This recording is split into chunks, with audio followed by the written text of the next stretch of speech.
আসলে আমি আমার জীবন গল্প যেটা শেয়ার করতে চাচ্ছি সবার সাথে, আমার কাছে যেটা মনে হয়েছে যে আমি যে পরিবার থেকে বিলং করি, আমার ছোটবেলা যেভাবে কেটেছে এবং স্টেপ বাই স্টেপ প্রতিটা ইয়ারে আমি যে চেঞ্জেস দেখতে পেরেছি আমার পার্সোনাল এবং প্রফেশনাল লাইফে, এই জিনিসটা একজন স্পেশালি আমি মেয়েদের কথা বলবো যে তার জন্য একটা ইন্সপিরেশন হয়ে থাকতে পারে। সো সেই জায়গা থেকে আপনি আপনারটা শেয়ার করতে এসেছেন। সো আমরা স্টার্ট করতে পারি একেবারে ছোটবেলা থেকে, যেখান থেকে আপনার বলার আছে প্লিজ। কোন জেলায় জন্মগ্রহণ করেছেন? আমি হচ্ছে বেসিক্যালি ঢাকার মেয়ে। আমার দেশের বাড়ি হচ্ছে কেরানীগঞ্জ, বাহারবিটি। ওকে, শুরু করুন প্লিজ। আমার ছোটবেলা কেটেছে, আমরা হচ্ছে যৌথ পরিবার থেকে বড় হয়েছি শ্যামবাজার, পুরান ঢাকা। এবং আমার স্কুল ছিল হচ্ছে Saint Francis Xavier's girls high school, যেটা হচ্ছে লক্ষ্মীবাজারে অবস্থিত। আমরা 4 বোন, আমাদের কোনো ভাই নেই। আমি হচ্ছে মেঝো। আমার বড় বোনের বিয়ে হয়ে গেছে অলমোস্ট 10 বছর, 2টা বাচ্চা আছে। তো আমার আব্বুরা হচ্ছে মানে সবাই খুব অবাক হয় যে আমার আব্বুরা খুব ফ্যামিলি আর কি খুব বড়। আমার আব্বুরা 10 ভাই 1 বোন। আমার আব্বু হচ্ছে মেঝো, আমিও মেঝো সন্তান। তো ছোটবেলার আপনার সবকিছুই খুব সুন্দর গোছানো ছিল, মানে একসাথে বেড়ে ওঠা, কাজিনদের সাথে খেলাধুলা করা। পুরান ঢাকাতে কি এটা? পুরান ঢাকা। ওকে। তো ওখানে তো প্রচুর মানে উৎসব জারি হোক না কেন সবকিছুতে একটা আমেজ লেগেই থাকে। পৌষ সংক্রান্তিও আমরা খুব ভালো মতো পালন করি।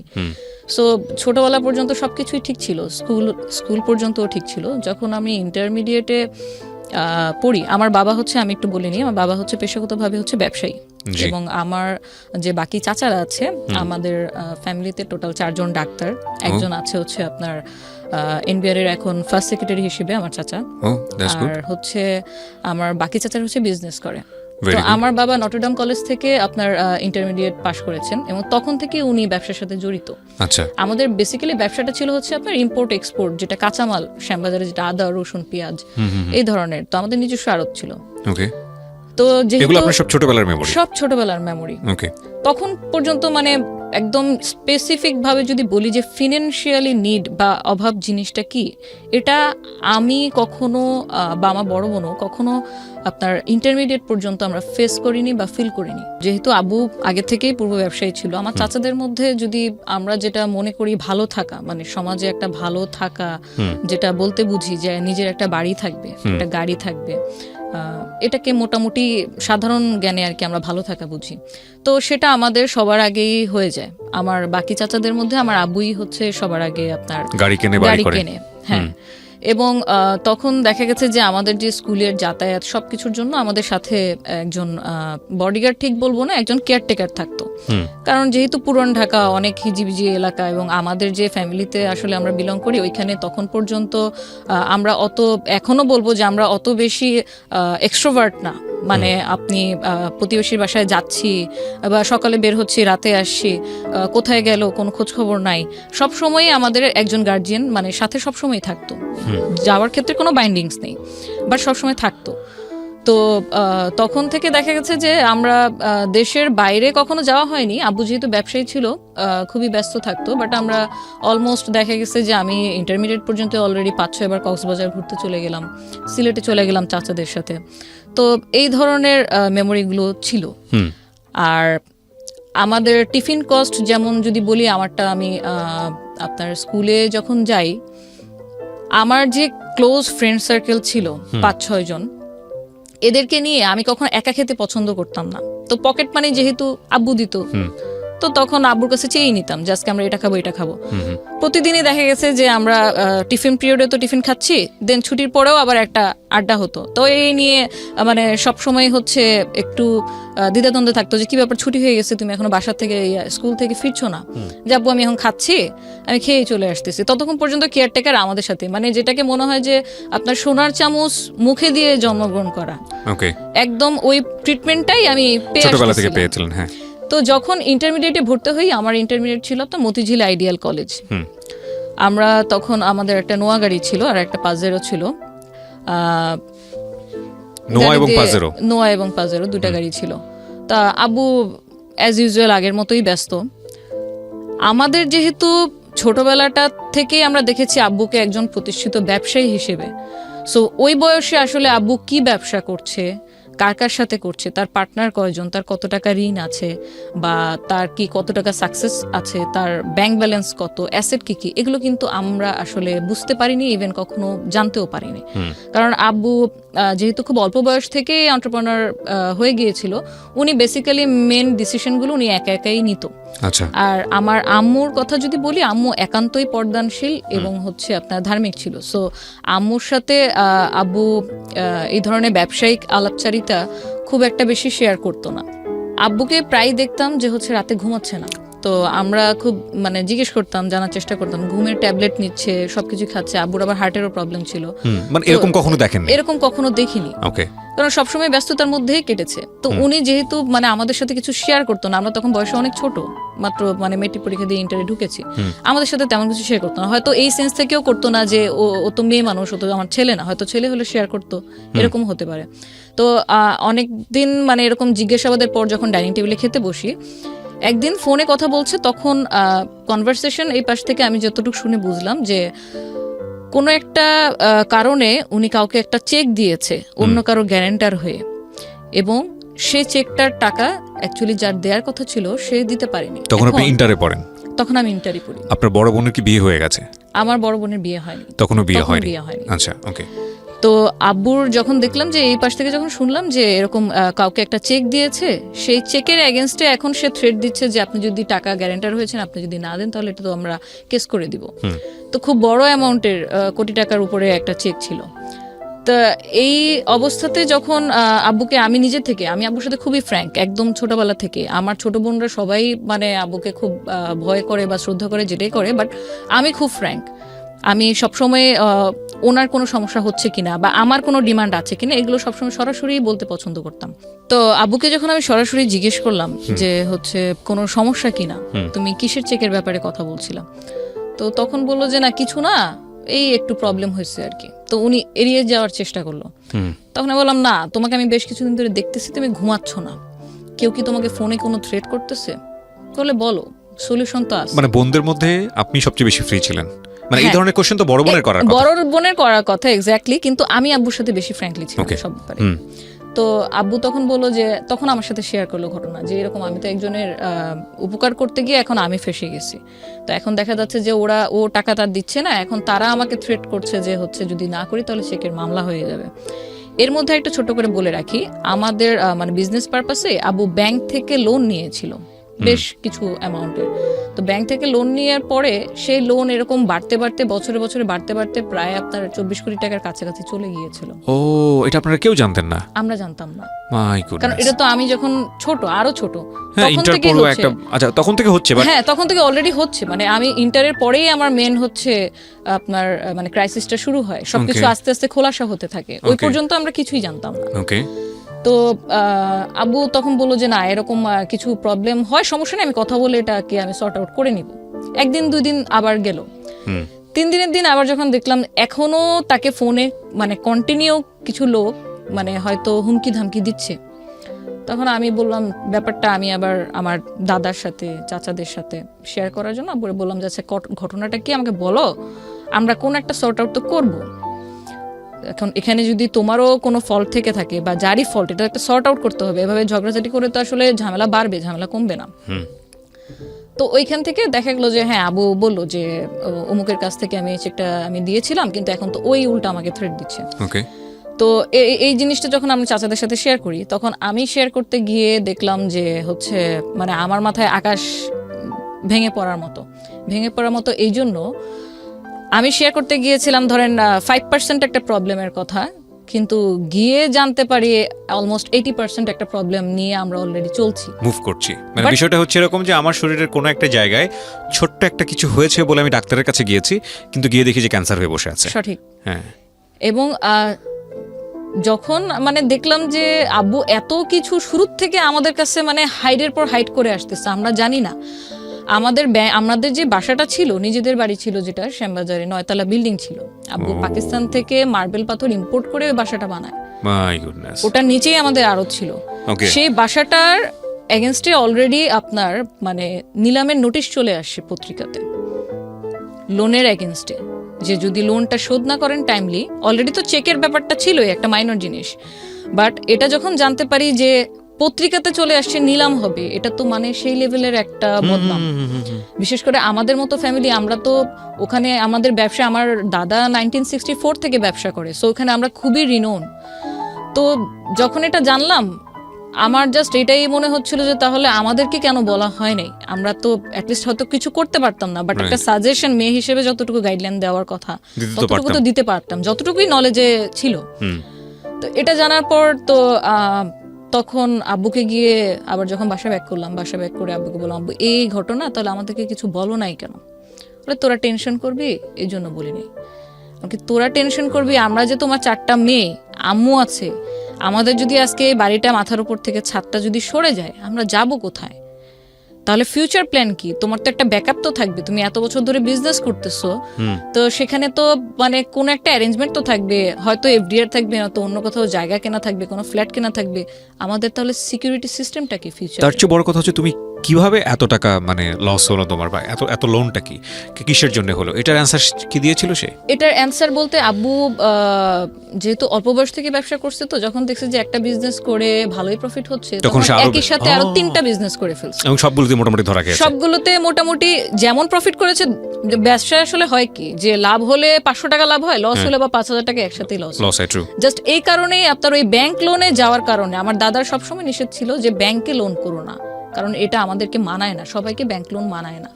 তো উনি জানায়ও নেই যে উনি ব্যাংক লোন করছে। তো অনেক কিছুর ব্যাপারের কারণে উনি অনেকের কাছে ইনফরমেশন হাইড করে গেছে। কিন্তু এই যে আমার যে একটা ইনসিকিউর আমি ফিল করলাম তখন, যে আমি আমাদেরকে জানাও নাই, তাহলে এখন যদি বাসাটা সত্যি সত্যি নিলাম করে দিতে হয় বা কাউকে সেল করে দিতে হয়, আমরা কোথায় যাব? রাইট।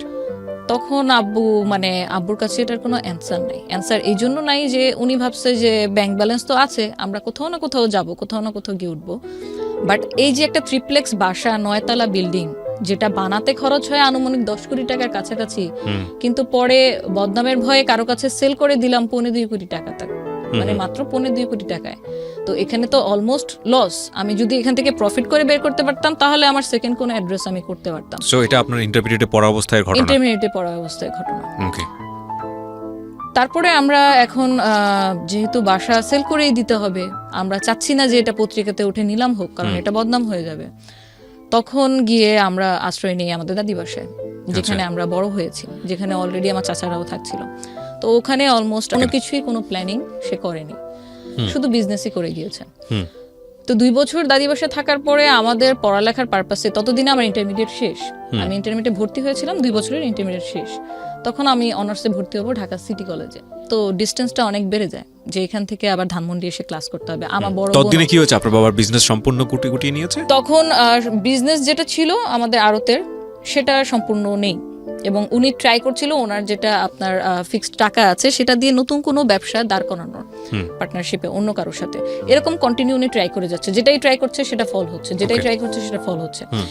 এটার মধ্যে মানে শুধুমাত্র যে লোনের কারণে আব্বু মানে ডুবে গেছে সেটা বলবো না, এখানে আপনার 50% দায়ভার ওরকম মানুষেরও আছে যারা হয়তো, আব্বু এরকম ছিল, আব্বুর নামই অনেকে দিয়ে দিয়েছিল যে আপনি তো হাতেম তাই, যেই হেল্প চেতে আসে আপনি তাকেই হেল্প করেন। আচ্ছা। আপনি কোনো প্রমাণ ঘেটে দেখেন না যে আসলেই কি সে নিডি কিনা।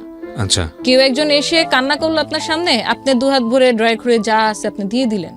তো এই যে আব্বুর অনেস্টির একটা মিসইউজ, এটা কিন্তু উনি আমাদেরকে না জানায় অনবরত করে গেছে। নয়তো একটা মানুষ এত বছর ব্যবসা করছে, এতগুলো টাকা ওনার মানে ওইখান থেকে রেভিনিউ আসছে, তাহলে টাকাটা নিয়ে কেন কোনো ফিউচার প্ল্যানিং হয়নি? উনি কন্টিনিউ এই জিনিসগুলো করে গেছে, যে এই টাকা চাইছে আমার আজকে বাচ্চার অপারেশন করতে হবে, বা আমার ব্যবসা ডুবে গেছে, আমি একটা নতুন স্টার্ট আপ করবো, সেই ক্ষেত্রে আমাকে কি হেল্প করতে পারেন?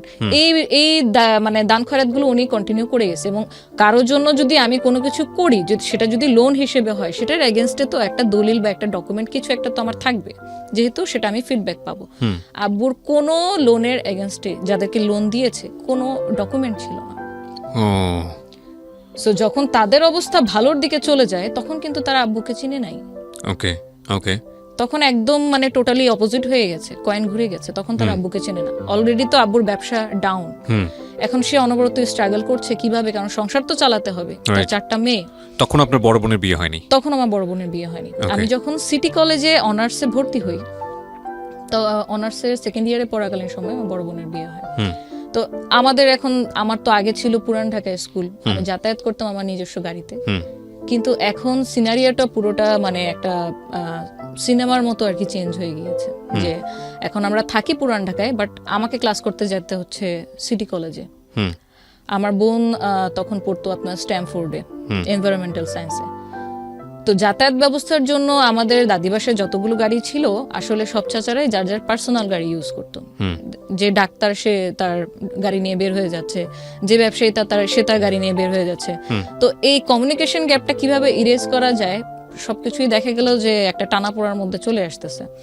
তো যে মেয়ে আমি কোনোদিন মানে গাড়ি ছাড়া কোথাও মুভ করিনি, আমি তখন বাসে উঠি, পাবলিক বাস মালঞ্চ বাসে করে আমি সূত্রপুর বাস স্ট্যান্ড থেকে আমি সিটি কলেজে আসা শুরু করি। কিন্তু বাসের টিকিট কিভাবে কাটতে হয়, কি বলতে হয়, বাসের হ্যান্ডেল কোনটা ধরে উঠবো, কোন সিটে বসতে হয়, বা আর কোনো ফর্মালিটিস আমি কখনো জীবনে কোনোদিন পাবলিক বাসে উঠিনি। বাসে ওঠার এক্সপিরিয়েন্স দুবারই হয়েছে, যেটা আমি মানে আমার স্কুল থেকে আমাদেরকে স্টাডি ট্যুরে পিকনিকে নিয়ে যেত তখন। সো আমি ওইখান থেকে যখন যাতায়াত শুরু করি, আমি গাড়ির ব্যবস্থা যখন সাপোর্টটা দাদিবাসার থেকে পাইনি বলবো না, পেয়েছি সময়ে অসময়ে, কারণ যেহেতু সবাই পার্সোনাল গাড়ি ইউজ করে সবসময় ওরকম হতো না। তো আমার ক্লাস থাকতো ধরেন সকাল 8:45 মধ্যে 7:30 মধ্যে ক্লাস শুরু হয়ে যাবে এবং 1টার মধ্যে ক্লাস শেষ। বাট আমাকে উঠতে হতো ভোর 6টায়, আমি বাস কাউন্টারে গিয়ে তারপর বাসের টিকিট কেটে আমি 7:45 মধ্যে ক্লাসে উপস্থিত। এবং আমাদের সিটি কলেজের রুলসটা এত স্ট্রিক্ট ছিল যে 85% যদি আমার প্রেজেন্ট না থাকে সেক্ষেত্রে আমাকে পরীক্ষাতে অ্যালাউ করা হবে না। এবং ছুটির পরে আমি আবার আমার ভাড়া বাঁচানোর জন্য, কারণ তখন অলরেডি কিন্তু আমি ফেস করতেছি, আমি যে আগে আব্বুর কাছ থেকে পকেট থেকে 200 টাকা 300 টাকা নিয়ে গিয়ে ফ্রেন্ডদের নিয়ে টিফিন করতাম, আমি এখন আমার টিফিনের খরচ বাঁচানোর জন্য আমি আসার সময় ব্যাকাশের সময় দেখা গেছে যে আমি আর বাস ইউজ করছি না, কারণ আমার 8 নম্বর চাচি তখন পপুলার মেডিকেলে। তো আমি স্টার কাবাব যেটা আছে ধানমন্ডিতে সিটি কলেজের পাশেই, ক্লাস শেষে 1টা থেকে বিকেল 5টা পর্যন্ত ওই স্টার কাবাব বেকারিতে আমি ওয়েট করতাম। তো ওয়েট করতে করতে দেখা গেছে যে মানে এতক্ষণ তো আসলে একা একা বসে থাকা যায় না, গেলাম কিছু খেলাম, কিন্তু কতক্ষণ আর এভাবে বসে থাকবো, ব্যাগ নিয়ে কখনো কখনো ঘুমিয়েও যেতাম। এই জিনিসটা আমার সাথে রিপিটেশন চলতে থাকে অলমোস্ট 5 বছর অনার্স চলাকালীন সময়।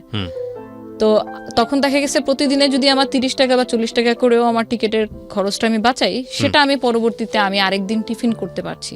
বা আমার যে টিউশন গুলো আছে, আমি অ্যাকাউন্টিং টিউশন পড়তাম, আমার ফাইন্যান্স পড়তে হইতো, ওই টিউশন ফি গুলো আমার দেখা গেছে যে ওখান থেকে ম্যানেজ হতো। কারণ তখন পর্যন্ত আব্বু মানে ওই যে বলে না, মানুষ যদি আপনার নিচু থেকে উপরে ওঠে তাহলে যে স্ট্রাগলটা করতে হয় সেটা একমুখী, কিন্তু যখন মানুষ একবার উঠলো আবার পড়ে গেল এবং তখন তাকে মানিয়ে চলার যে একটা ব্যাপার ভয়ঙ্কর, এইটা আসলে মানে ভাষায় বলা যাবে না, এক্সপ্লেইন করার মতন। এটা ভয়ঙ্কর থেকেও ভয়ঙ্করতম জিনিস। কারণ আমি যেখানে আগে টিফিন কিনতে যেতাম, যে আমি যা পছন্দ হতো যেটা খেতে মন চাইতো আমি কিনতাম, এখন আমার টিফিন কিনতে গেলে আমার হিসাব করতে হচ্ছে আমার কাছে কত টাকা আছে, এবং আজকে যদি আমি এটা কিনি, It's true, absolutely it's true, cause আমি বুঝতে পারছি আপনার ফিলিংসটা কী হতে পারে। এই জন্যই আমাদেরকে সবসময় একটা কথা মনে রাখা দরকার, সেটা হলো যে আমরা যে সিচুয়েশনেই বিলং করি না কেন, এটা যে কোনো মুহূর্তেই এটা এদিক ওদিক হয়ে যেতে পারে।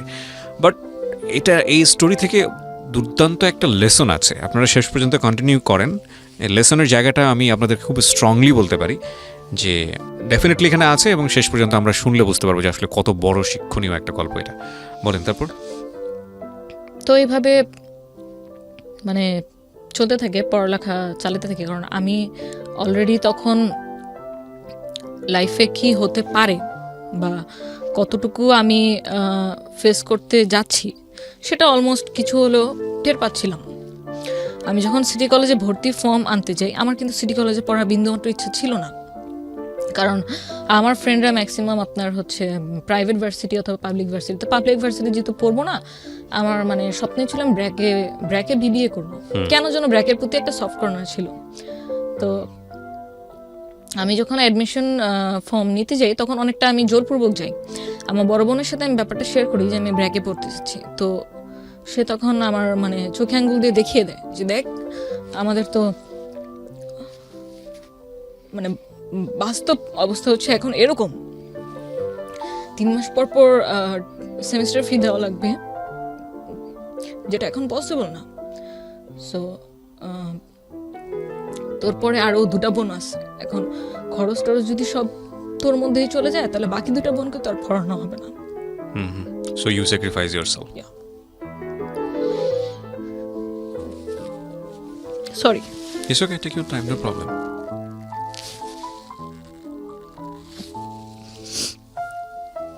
ভেরি লার্নিং স্টোরি প্রিয় দর্শক এবং শ্রোতা, শেষ পর্যন্ত শুনবেন আপনারা। একটা মেয়ে বাংলাদেশে কি পারে এবং একজন নারী বাংলাদেশে কি পারে সেটা শিখতে হলে, জানতে হলে এই গল্পটা আমাদের শেষ পর্যন্ত শোনা উচিত। তারপর কি হলো? তারপর আমি তো ভর্তি হলাম, অ্যাকাউন্টিং আমার ফেভারিট সাবজেক্ট ছিল ইন্টারে থেকে, ইন্টারে ভর্তি হলাম যে ঠিক আছে, যদি আজকে আমি প্রাইভেট ইউনিভার্সিটিতে না পড়ার কারণে আমার বাকি 2 বোন ভালো টিউশন পায় তো আমি তো হ্যাপি। তো আমি ভর্তি হলাম, পড়ালেখার দিকে মনোযোগ দিলাম, কারণ যেহেতু আব্বুর অবস্থা এরকম, তখন পর্যন্ত উনি মানে ফিক্সড কোনো ইনকাম সোর্স বের করতে পারেনি। সেভিংস যা ছিল ওটাই ভেঙে ভেঙে ভেঙে এভরি সিঙ্গেল মোমেন্টসে আমরা চলতেছি। ফ্যামিলিতে একটা আর্থিক টেনশন, কি হবে কি হবে এরকম একটা ব্যাপার, ফিউচারটা কোন দিকে যাবে, 4টা বোন এবং বাবার এই অবস্থা। তারপর আমি অনার্স কন্টিনিউ করছি, টিউশন এদিক দিয়ে কন্টিনিউ করছি। আমরা একটা পর্যায়ে ফিল করলাম যে এইভাবে আসলে এত দূর থেকে বোনদের যাতায়াত করা, আমার ছোট বোন, আমার ইমিডিয়েট ছোট বোন যে ছিল সে হচ্ছে আবার আপনার গুলশান মানারাত স্কুলে তাকে দিলাম, ইংলিশ মিডিয়াম স্কুল, ইংলিশ মিডিয়ামে আমার একদম ছোটটা। আর ইমিডিয়েট যেটা ছিল সে ঢাকা কমার্স কলেজে। তো প্রত্যেকটা ইনস্টিটিউশনই আমাদের পুরান ঢাকা থেকে খুব দূরে। তো পড়াশোনার তাগিদেই মেইনলি আমরা তখন মোহাম্মদপুর শিফট হয়ে যাই। ওকে, মোহাম্মদপুর শিফট হওয়ার পরে আমার বড় বোনের বিয়ে। মোহাম্মদপুর যে শিফট হয়ে আমরা যে বাসাটায় উঠি ইকবাল রোডে, বাসা ভাড়া ছিল মান্থলি 50,000 টাকা, এবং আপনার সার্ভিস চার্জ বাকি অ্যাডিশনাল ইউটিলিটি সবকিছু মিলে অলমোস্ট আরো 5,000, মানে 55,000 টাকার মান্থলি। মানে এখানে একটা আমাদের প্রশ্ন আসতে পারে দর্শকদের, যে যেহেতু আপনাদের ওই পরিমাণ এফোর্ট ছিল না, তাহলে এত হাইলি মানে ভাড়া দিয়ে এত এত দামি বাসায় কেন ওঠা দরকার? আচ্ছা, এই ব্যাপারটা টোটালি মানে আমি ব্লেম ঠিক বলবো না, মানে ডিসিশন মেকার ছিল আমার আব্বু।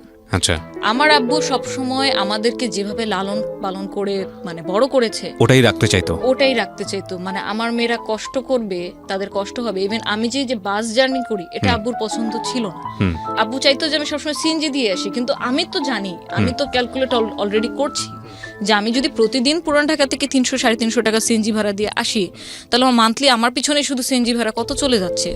এবং সেটা যদি আমি কিছুটা হলেও সেভ করতে পারি, ওটা তো আমি আরেকটা কাজে, আমার হয়তো কোনো একটা কোচিং এর কাজে আমি ইউজ করতে পারবো। তো সেই জন্য দেখা গেছে আমি কোনো না কোনো ভাবে ওনাকে কনভিন্স করে নিয়েছি। তা আব্বু কখনো চাইনি যে আমরা যেখানে আমরা ট্রিপ্লেক্স বাসায় থেকে অভ্যস্ত সেখান থেকে সরাসরি একটা ফ্ল্যাটে চলে আসলাম, একটা 1400 স্কয়ার ফিট ফ্ল্যাটে, যেখানে আমার আব্বুর টোটাল মানে সংসার জীবনের যা কিছু ছিল অলমোস্ট আপনার মানে ওখান থেকে 60% সেল করে দিয়েছে, নয়তো কাউকে দান করে দিয়েছে, কারণ সব জিনিস তো আর মুভ করা সম্ভব হবে না। তো একটা ফ্ল্যাটের মধ্যে আমরা উঠলাম ইকবাল রোডে। ওইখান থেকে দেখা গেছে যাবো প্রতিদিন কাজের তাগিদে নতুন নতুন জায়গায় যাচ্ছে, নতুন নতুন মানুষের সাথে মিশছে, কি করা যায়, যতটুকুই টাকা হাতে আছে এটা নিয়ে আমার একটা ইনকাম সোর্স তো বের করতে হবে, আদারওয়াইজ আমি তো ফ্যামিলি নিয়ে চলতে পারবো না ঢাকা শহরের মতো জায়গায়। তো আমিও মানে মনে মনে চিন্তা করতে থাকলাম যে আমি কি কোনো সাপোর্ট দিতে পারি ফ্যামিলিকে কন্ট্রিবিউট করার জন্য। হ্যাঁ, কিন্তু আমি আমার অনেক ফ্রেন্ডরাই দেখতাম যে একদিনে 3টা-4টা করে টিউশনই করতো, যেটা আমি কোনোদিন পারিনি। আমি কোনোদিন আমার ছোট বোনকেও পড়াইতে পারিনি, আমি জানি না কেন। তো টিউশনিটা আমার দ্বারা হবে না, তাহলে অল্টারনেটিভ কি করা যায়? তো আমি যেহেতু আমার বাবাও ব্যবসায়িক পরিবার থেকে বিলং করি, আমার ছোটবেলা থেকে ইচ্ছা ছিল যে আমি বিজনেস করব। কিন্তু কি বিজনেস করব? বিজনেস করতে একটা পুঁজি লাগে, একটা নাম লাগে, একটা প্রতিষ্ঠান লাগে, কিছু প্রসিডিউর আছে, কিছু ডকুমেন্ট আছে, এত কিছুর ধ্যান ধারণা তো আমার নাই, তখন পর্যন্ত ছিল না। বাট আমার কিছু একটা করতে হবে যেটা দিয়ে আমি আর্নিং করতে পারবো, যেটা দিয়ে আমি আমার ফ্যামিলিতে কিছু হলেও কন্ট্রিবিউট করতে পারবো। আমার বড় বোনের যেহেতু আমরা মোহাম্মদপুরে মুভ করার পরপরই বিয়ে হয়ে যায়, সো ওর পক্ষে আসলে অতটুকু সম্ভব ছিল না আমাদেরকে কন্ট্রিবিউট বা দেখাশোনা করা, ফিনান্সিয়ালি কন্ট্রিবিউশন যেটাকে বলে। আদার মেন্টাল সাপোর্ট বা আপনি যে কোনো ধরনের কন্ট্রিবিউশন তো এখনও করে যাচ্ছে, still now, but financially contribution সে বেশি একটা দিন করতে পারেনি। সে পরে ইংলিশ মিডিয়াম স্কুলের একটা টিচিংয়ে আর কি প্রফেশনে চলে যায়। তারপর আমি যখন অনার্স ভর্তি হই তখন আমি যেহেতু একটু এক্সট্রোভার্ট, আমার ফ্রেন্ড সার্কেল খুব ভালো আমি মেনটেন করতে পারি বা সবার সাথে মিশতে পারি, ওই সুবাদে আমার দেখা গেছে যে আমার ক্লাসেই খুব ভালো ভালো ফ্রেন্ড তৈরি হয়ে যায়। এবং সবার ক্ষেত্রেই মানে এমন একটা ফিডব্যাক আমার পেতে হয়েছে, যখন আমার সাথে কেউ মিশতো খুব ভালো ঘনিষ্ঠ ফ্রেন্ড হয়ে গেছে, আস্তে আস্তে যখন ও আমার ব্যাকগ্রাউন্ড জানতো, আমার ফ্যামিলি বাবা ছিল, আমরা অমুক জায়গায় ছিলাম, আমাদের ছিল, সবাই শুধু আমাকে একটা কমন কোশ্চেন কেন যেন করতো, তোমাকে দেখে তো বোঝা যায় না যে তোমাদের এত মানে সম্পত্তি ছিল। কোশ্চেনটা আমার কাছে খুব ব্যক্তিগতভাবে ফানি এই জন্য লাগতো যে আমাকে কি অলওয়েজ শো করতে হবে যা আমার কি আছে? আমি তো এটা তখন শো করতে পারবো যেটা আমি নিজে ইনকাম করতে পারবো। ওটা আমার দাদার ছিল, ওটা আমার বাবার ছিল, ওটা আমার ছিল না।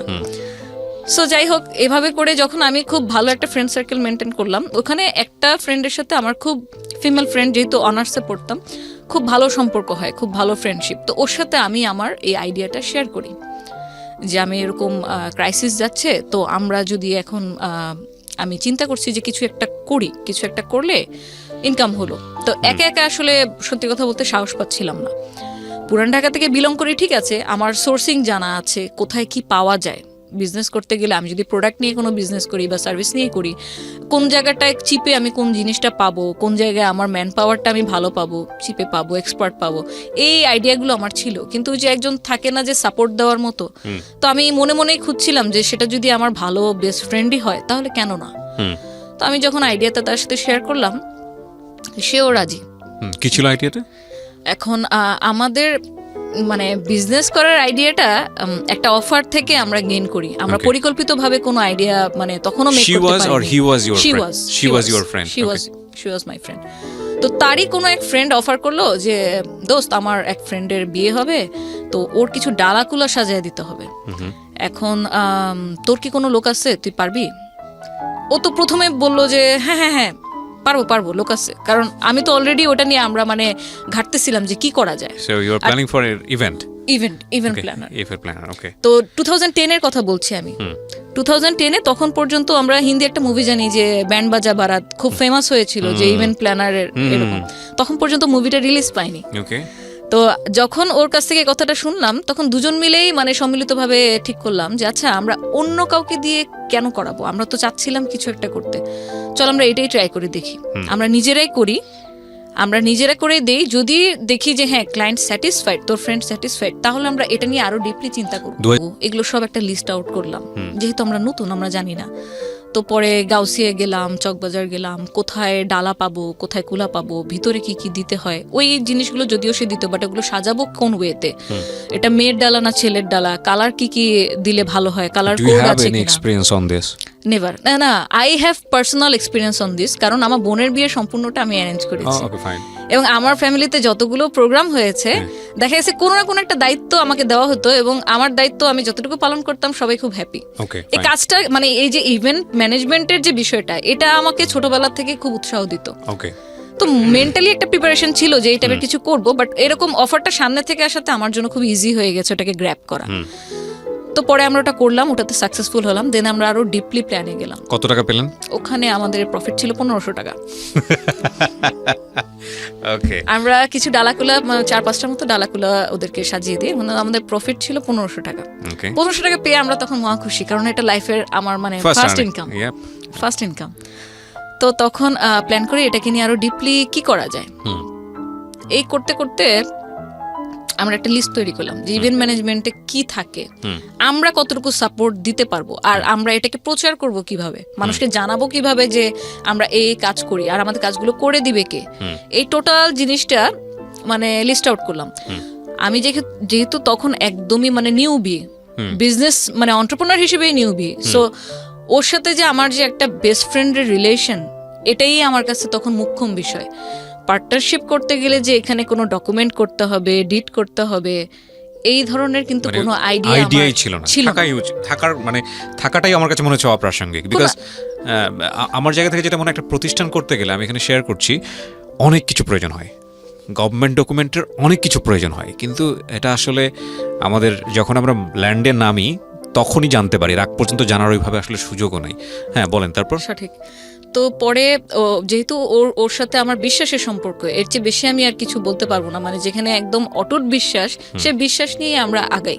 ওর সাথে আমি পার্টনারশিপ করি, আমরা 50-50% নিতাম। তো আমিও খুঁজে খুঁজে ওকে নিয়ে একদম প্রত্যেক জায়গায় ঘুরি যে আমাদের যদি ওয়েডিং এর কাজ আসে আমরা কোন কারিগর দিয়ে করাবো। তখন আমরা বিভিন্ন মার্কেটে যাই, মার্কেটে গিয়ে কারা কারা এই কাজগুলো করছে, কারা কোন রেটে দিচ্ছে, একই ডিজাইন আমরা দেখা গেছে যে ট্যাবলেটে নিয়ে বা মোবাইলে নিয়ে 10টা দোকানে দেখাচ্ছি। তো যে কারিগর রেটটা কম দিচ্ছে, তুলনামূলকভাবে তার কাজের মান ভালো, আমরা আবার বিভিন্ন ভেন্যুরে কি করতাম, সাপোজ যে ওনারই কোনো ইভেন্ট চলছে, উনি হয়তো অফার দিল, ম্যাডাম আপনি যদি আমার কাজ দেখতে চান আইসেন। তো গিয়ে আমরা তখন দেখলাম যে হ্যাঁ ওনার কাজটা মোটামুটি কোয়ালিটিফুল, এটা আমি আমার ক্লায়েন্টকে দিতে পারি। এরকম ভাবে বিভিন্ন জাস্টিফিকেশন করে আমরা একটা টিম ক্রিয়েট করি যে আমাদের ওয়েডিং এর কাজ হলে ওকে দিয়ে করাবো, বার্থডের কাজ হলে ওকে দিয়ে করাবো, আর এই যে কনসালটেন্সির যে জিনিসটা এটাই থাকবে আমাদের প্রফিট। এবং এই পার্টটাতে দেখা গেছে যে টোটাল ক্লায়েন্টের সাথে যত ধরনের ডিলিংস, এই টোটালটাই আমার ফ্রেন্ড করছে। যে ক্লায়েন্টের সাথে যোগাযোগ করা, ফেসবুকে কেউ মেসেজ দিল তাকে রিপ্লাই দেওয়া, আমরা জাস্ট একটা ইনিশিয়াল ভাবে 22,000 টাকার একটা ইনভেস্টমেন্ট নিয়ে নামি। এবং তখন যেহেতু ডিজিটাল মার্কেটিংটা কি এই ব্যাপারে কোনো জ্ঞান ছিল না, শুধু জানতাম কি ব্যবসা মানে হয়তো ফেসবুকে একটা পেজ খুললেই হয়ে যায়। তো এই 22,000 টাকা দিয়ে আমরা ভিজিটিং কার্ড করি, আমরা আমাদের বিভিন্ন ভলেন্টিয়ার করব, তাদেরকে দিয়ে লিফলেট বিলি করাবো বিভিন্ন কলেজের সামনে, স্কুলের সামনে, কোচিং এর সামনে, ওদের জন্য টি শার্ট বানাই, লিফলেট বানাই। প্রতি শুক্রবারে জুম্মার সময় আমরা ওইখানে মসজিদের সামনে লিফলেট বিলি করাই। ইভেন কখনো এমনও হয়েছে যে আমি আর ও সরাসরি নিজেই দাঁড়িয়ে লিফলেট দিচ্ছি, যেটা আমার ফ্যামিলিতে কেউ কোনোদিন, মানে আজকে যা আমি বলবো তা হয়তো আমার ফ্যামিলির মানুষ আজকেই আমার কাছ থেকে প্রথম শুনবে, তার আগ পর্যন্ত শুনে নেই। তো বসুন্ধরা সিটির মতো মার্কেট, বসুন্ধরা সিটির সামনে দাঁড়িয়ে আমি মানে নিজে দাঁড়িয়ে লিফলেট বিলি করেছি, কারণ তখন যদি আমার জায়গায় আমি আরেকটা ভলেন্টিয়ারকে নিয়োগ করি তাকে তো কিছু একটা টাকা আমাকে দিতে হবে। তো এভাবে করে মার্কেটিং যখন আমরা করি, আমরা লাকি ছিলাম যে আমরা আমাদের উদ্যোগটা নিয়ে ফেব্রুয়ারি মাসে, যখন অলমোস্ট বিয়ের একটা আমেজ চলে, প্রথম অবস্থাতে আমরা 2-3 জন ফ্রেন্ড সার্কেল থেকে আমরা কাজ পেয়ে যাই। তখন পর্যন্ত নাম দেওয়া হয়নি প্রতিষ্ঠানের নাম, আমরা ভার্বালি একটা দিয়েছি যেটা ফেসবুক পেজে ছিল, রোজ পেটাল ডেকোর, এই নামে আমাদের ফেসবুক পেজটা ছিল। তো তখন তো ইন্টারনেট বলতে যা বুঝি, আমার বাসায় যেহেতু পার্সোনালি 94 থেকে আমি কম্পিউটার ইউজ করি, তো ইন্টারনেটে ব্রাউজিং কিভাবে কোন ওয়েবসাইটে করব, কি কি পাওয়া যায়, মোটামুটি আমার ভালো একটা জ্ঞান ছিল। তো স্যাম্পল ডেকোরেশন, স্যাম্পল 1, স্যাম্পল 2, যেহেতু আমি কোনো কাজ করিনি, আমি নতুন, আমার নিজের কোনো পোর্টফোলিও নেই, তো ওরকম করে আমি কিছু ডিজাইন নামিয়ে আমরা আমাদের পেজটা সাজাই যে আপনি যদি কোনো কাজ করাতে চান আমরা এরকম করে দিতে পারবো। ফেসবুকে অনলি ফেসবুকে, আমাদের কোনো ওয়েবসাইটও ছিল না। তো পরে ওখান থেকে কিছু কাজ আসে, আমি যে অলরেডি কাজ শুরু করে দিলাম, আমি কাজ করছি, উইদিন 6 মান্থ আমার বাসায় কেউ জানতো না। এবং এটার কারণটা যদি বলি, আমি জানতাম যে এটা আমার বাসায় অ্যাকসেপ্ট করবে না। ইভেন্ট ম্যানেজমেন্ট জিনিসটা আসলে কি, ইভেন্ট প্ল্যানার বলতে আমরা কি বুঝি, এটা আমার মনে হয় যে এখন পর্যন্ত এই 2020-তেও আপনার 40% মানুষের মনে হয় কোনো আইডিয়া নেই। ইভেন্ট ম্যানেজমেন্ট জিনিসটা আসলে এখন পর্যন্ত প্রায় 40%-এর মানুষ অ্যাকুরেট বোঝে না যে ইভেন্ট ম্যানেজমেন্টটা কি। এই কারণে আমি আমার বাসায় শুরুর থেকে বলতে চাইনি, কারণ আমি মানে আব্বুর সাথে যেহেতু আমি আগেও মেনশন করেছি যে অনেক ফ্রি, আমি অনেক স্টাডি ট্যুরে চলে গিয়েছি শুধু একটা হোয়াইট পেপার দিয়ে যাবো, একটা সাইন করে দাও, কারণ আমাদের স্কুলের বা কলেজের নিয়ম ছিল যে পারমিশন লেটার লাগবে গার্জিয়ানে, তাহলে তুমি যেতে পারবা। তো সেই জায়গা থেকে আমি জানতাম, আব্বুকে বুঝতাম যে কোন কাজটা করতে গেলে এখানে বাধা আসবে। কিন্তু আমি ভেতর তখন এটাও ফিল করছি যে আমি যদি এখন কোন একটা স্টেপ না নেই, তাহলে যেভাবে চলছে এভাবে আদৌ কয়দিন চলতে পারবে। তো এই জন্য আমি জানাইনি, ইচ্ছে করে আমি ইন্টেনশনালি 6 মাস পর্যন্ত আমি জানাইনি। ইভেন হয়তো আমি আরো বেশি দিন জানাতাম না, কিন্তু যখন দেখলো আমি রাত জাগা শুরু করলাম, রাত জেগে আমি ডিজাইন করতাম, বিভিন্ন ডিজাইন কালেকশনে নামাতাম, আমি ক্রিয়েটিভ কাজ করতাম, আমার বার্থডে সেটটা কিরকম হলে ভালো হয়, মেয়েদের জন্য হলে কি, বিভিন্ন অফার টফার আমাদের পেজে দেওয়া লাগতো। তারপর একদিন যখন আমার লিফলেট কিছু আমার বাসায় ছিল, আব্বু একদিন এমনিতেই হয়তো আমার অ্যাবসেন্সে রুমে ঢুকে তখন লিফলেটটা হাতে পেয়ে গেল। এটা মানে উনি ওয়েট করছিল যে কখন আমি বাসায় ব্যাক করব কলেজ থেকে। তো সেই দিন তো একদম পুরো ধরা। তা আমি আবার ছোটবেলা থেকে এরকম, ভালো হোক মন্দ হোক যেটাই হোক, আমি মিথ্যা কথা কখনো বলি না, কারোর সাথেই না। এখন যদি আমাকে মার খেতে হয়, বকা খেতে হয়, খাবো, কিন্তু মিথ্যা বলবো না, কারণ মিথ্যা 1 দিন 2 দিন 3 দিন আমাকে সেভ করবে, এরপরে সো আব্বুকে বললাম যে আব্বু আমি এরকম বিজনেস শুরু করছি। কিসের বিজনেস? এগুলো কি? বেলুন দিয়ে ডেকোরেশন, বিয়ের স্টেজ, এগুলো কি? তা আমি বললাম যে আমি বিজনেস শুরু করছি আমার ওই ফ্রেন্ডের সাথে। তো আমাদের এমনিতে কোথাও মুভ করতে হয় না, কারণ আমি তো জানি ওনার কনসেপ্টটা। আমি কোথাও যাচ্ছি, একা যাচ্ছি, গাড়ি ছাড়া যাচ্ছি, কোথায় যাচ্ছি, এগুলো নিয়ে তো উনি তো কনসার্ন হবে, এবং সেটা আমাকে করতে দিও না 100% শিওর। তো ওনাকে কনভিন্স করার জন্য আমার যতটুকু ইনফরমেশন ওনাকে দেওয়া দরকার ততটুকু দিলাম, যে দেখো আমি আমার ফ্রেন্ডের সাথে করতেছি, এটা একটা অনলাইন বেস, আমাকে কোথাও যেতে হয় না, আমি বাসায় থেকে কাজ করি, নেটে আমাদের অর্ডার আসে, আমি নেটেই আবার মেল করে এই জিনিসটা আমি আমার লোককে পাঠিয়ে দিই যে আমার অমুক ভেন্যুতে। কিছুটা ইনফরমেশন একে আমাকে হাইড করতে হয়েছে, না তো আমি আগাতে পারবো না। পরে উনি কোনোভাবে ওই দিনটা পার হইলো, বাট দেন যখন উনি এটাকে আরো ডিপলি বোঝার চেষ্টা করলো, আমারই তো বাবা, আমার শরীরে ওনার রক্ত, তো আমিও যেরকম ওনাকে ডিপলি বোঝার চেষ্টা করি, উনিও আমাকে ডিপলি বোঝার চেষ্টা করে। তো একদিন এরকমই খাওয়ার টেবিলে বসে জিজ্ঞেস করতেছে যে হচ্ছে এরকম এখন পর্যন্ত কবে এটা আসলে স্টার্ট করলাম, আর ওনাকে জানাইনি কেন, টাকাই বা পেলাম কোথায়। তো পরে আস্তে আস্তে আমি বললাম যে এরকম আমরা দুজন মিলে যেহেতু করছি, একার উপর বার্ডেনটা পড়েনি, কিছু আমার সেভিংস ছিল, কিছু রোজারিদের আমার ঈদি ছিল, সবকিছু মিলিয়ে আমি করছি। তো বলে তো এখন এটা অফিস, কারণ ওনার তো মেন্টালিটি ওরকমই যে আমার একটা অফিস থাকতে হবে, একটা ইনস্টিটিউশন থাকতে হবে, যেখান থেকে অর্গানাইজেশন থাকতে হবে, যেখান থেকে আমার আন্ডারে লোক কাজ করবে, আমি ওখানে বসে বসে অফিস করব। ওনার মেন্টালিটিটা এরকমই। বললাম অফিস তো এখন ইনিশিয়াল পর্যায়ে তো আর অফিস নেওয়া যাবে না, এখন তো আমাদের ওরকম পুঁজি নেই। তো উনি আমাকে অফার করলো যে আচ্ছা এই বিজনেসে ফিউচারটা কি শুনি, তাহলে আমি তোকে টাকা দিতেছি। কিন্তু আমাদের দুজনেরই মাইন্ডসেট এরকম ছিল যে আমরা এটা নিয়ে কতটুকু আগাতে পাবো এই ব্যাপারে তো আমরা নিজেরাই নিশ্চিত না। সো হোক সেটা বাবার টাকা, কিন্তু অলরেডি আমি একটা ক্রাইসিস পজিশনে আছি, আমার বাবার টাকার প্রত্যেকটা টাকা কিভাবে একদম 100% ইউটিলাইজ করা যায় সেই চেষ্টাতেই আছি। সো এখান থেকে আমরা কোনো সাপোর্ট নিব না, ওর ফ্যামিলি থেকে কোনো সাপোর্ট নেয়নি, আমিও নেইনি। তাবুকে বললাম যদি লাগে আমি চেয়ে নিব। বাট দিনকে দিন দেখলাম যে যখন ইভেন্ট ঘন ঘন আসতেছে, আমাকে ঘন ঘন বাইরে যাওয়া লাগতেছে, আমি বাসায় বসে বসে পেপার কাটিং করে জিনিসপত্র বানাচ্ছি, তো আব্বুর কোনো দিক থেকে এই কাজটাকে সম্মানজনক মনে হলো না। ওনার দৃষ্টিভঙ্গি থেকে মনে হলো যে আমি হয়তো কোনো সহজ সরল ভাষায় যেটাকে কামলা খাটা বলে, যে আমি কামলা খাটতেছি, এটা কোনো ব্যবসায় পর্যায়ে পড়ে না, এটাকে ব্যবসা বলে না। আচ্ছা, তো আব্বুর কাছে এই কাজটা তখন যেটা বুঝলাম যে সম্মানজনক মনে হচ্ছে না, কারণ উনি তো দেখে আসছে, নিজেও ব্যবসা করে আসছে, যে একটা অফিস থাকবে, সাথে কিছু অ্যাসিস্ট্যান্ট থাকবে, ওখানে বসে অফিস করবে, কাজের লেভেলটাই অন্যরকম। বাট যখন দেখতেছে যে আমি ক্লায়েন্ট থেকে অর্ডার নিচ্ছি ঠিকই, কিন্তু আমি বাসায় বসে অনলাইনে চ্যাটিং করছি, বা হচ্ছে আমার হাতে করার যে কাজগুলা, বেলুন দিয়ে কোনো কাজ বা হ্যান্ডিক্রাফট আইটেম, এগুলো নিজে বাসায় বসে বসে করছি, স্টিকার কাটছি, তখন এই জিনিসটা ওনার কাছে ভালো লাগলো না, যে আমার মেয়ে কেন আমার মেয়ে কেন এই ধরনের কাজ করবে, এটা কি কোনো কাজের মধ্যে পড়ে নাকি। আমাকে পরে এক পর্যায়ে এরকম অফার করে বসলো যে তোমার মান্থলি কত টাকা লাগবে, তুমি বাসায় বসে থাকো, আমি তোমাকে টাকা দিচ্ছি। দ্য থিং ইজ দ্যাট আপনি তো এখনো বিয়ে করেননি। না, আমি বাবা, আমার একটা মেয়ে আছে, 3 বছর বয়স ক্রস করেছে। আপনার বাবার ব্যাপারটা আমি ফিল করতে পারি, আপনি যেটা বলছেন সেটা 100% রাইট। আমার মেয়ে হলেও আমি খুব টেনশনে থাকতাম। এটাকে আসলে নেগেটিভলি নেওয়ার কিছু নাই, but it happen in family, right? Okay, বলেন তারপর। তো তারপর যখন আমাকে যখন দেখলাম আমি কাজে খুব মশগুল হয়ে যাচ্ছি, খুব ডিপলি কাজটা আমার পড়াশোনার ক্ষতি করে না, বাট আমি কাজটাকে খুব পছন্দ করছি, যত দিন যাচ্ছে আমি এটাতে বেশি ইনভলভ হয়ে যাচ্ছি। আগে হয়তো মান্থলিতে একটা কাজ করতাম বা 2টা, এখন এমনও হয়েছে যে এটা অলমোস্ট আমার 1 বছর হয়ে গেছে, 1 বছর 1.5 বছর রানিং আমার ব্যবসার। তো তখন দেখা গেছে যে আমার একটু বেশি বেশি অর্ডার আসতেছে, তখন অফ সিজনেও আমি কাজ করতেছি, আমাকে পেমেন্ট দেওয়ার জন্য বাসায় বিভিন্ন লোক আসতেছে, হয়তো নিচে দাঁড়াচ্ছে যে ম্যাডাম পেমেন্টটা নিয়ে আসি, এটা একটু কালেক্ট করার জন্য।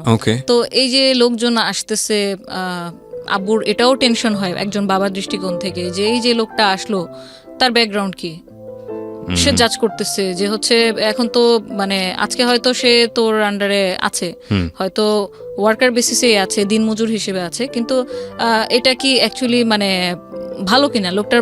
আমরা যখন কাউকে এমপ্লয়েড করি তখন তো তার সিভি নেই বা কিছু নেই, বাট আমার তো ওদেরকে আসলে হাজিরা বেসিসে কাজ করা, ওর ব্যাকগ্রাউন্ড সম্পর্কে সত্যি কথা বলতে একটা এনআইডি কার্ডও আমার ছিল না। সো আব্বুরও এই কনসার্ন থাকাটা ঠিক ওনার জায়গা থেকে।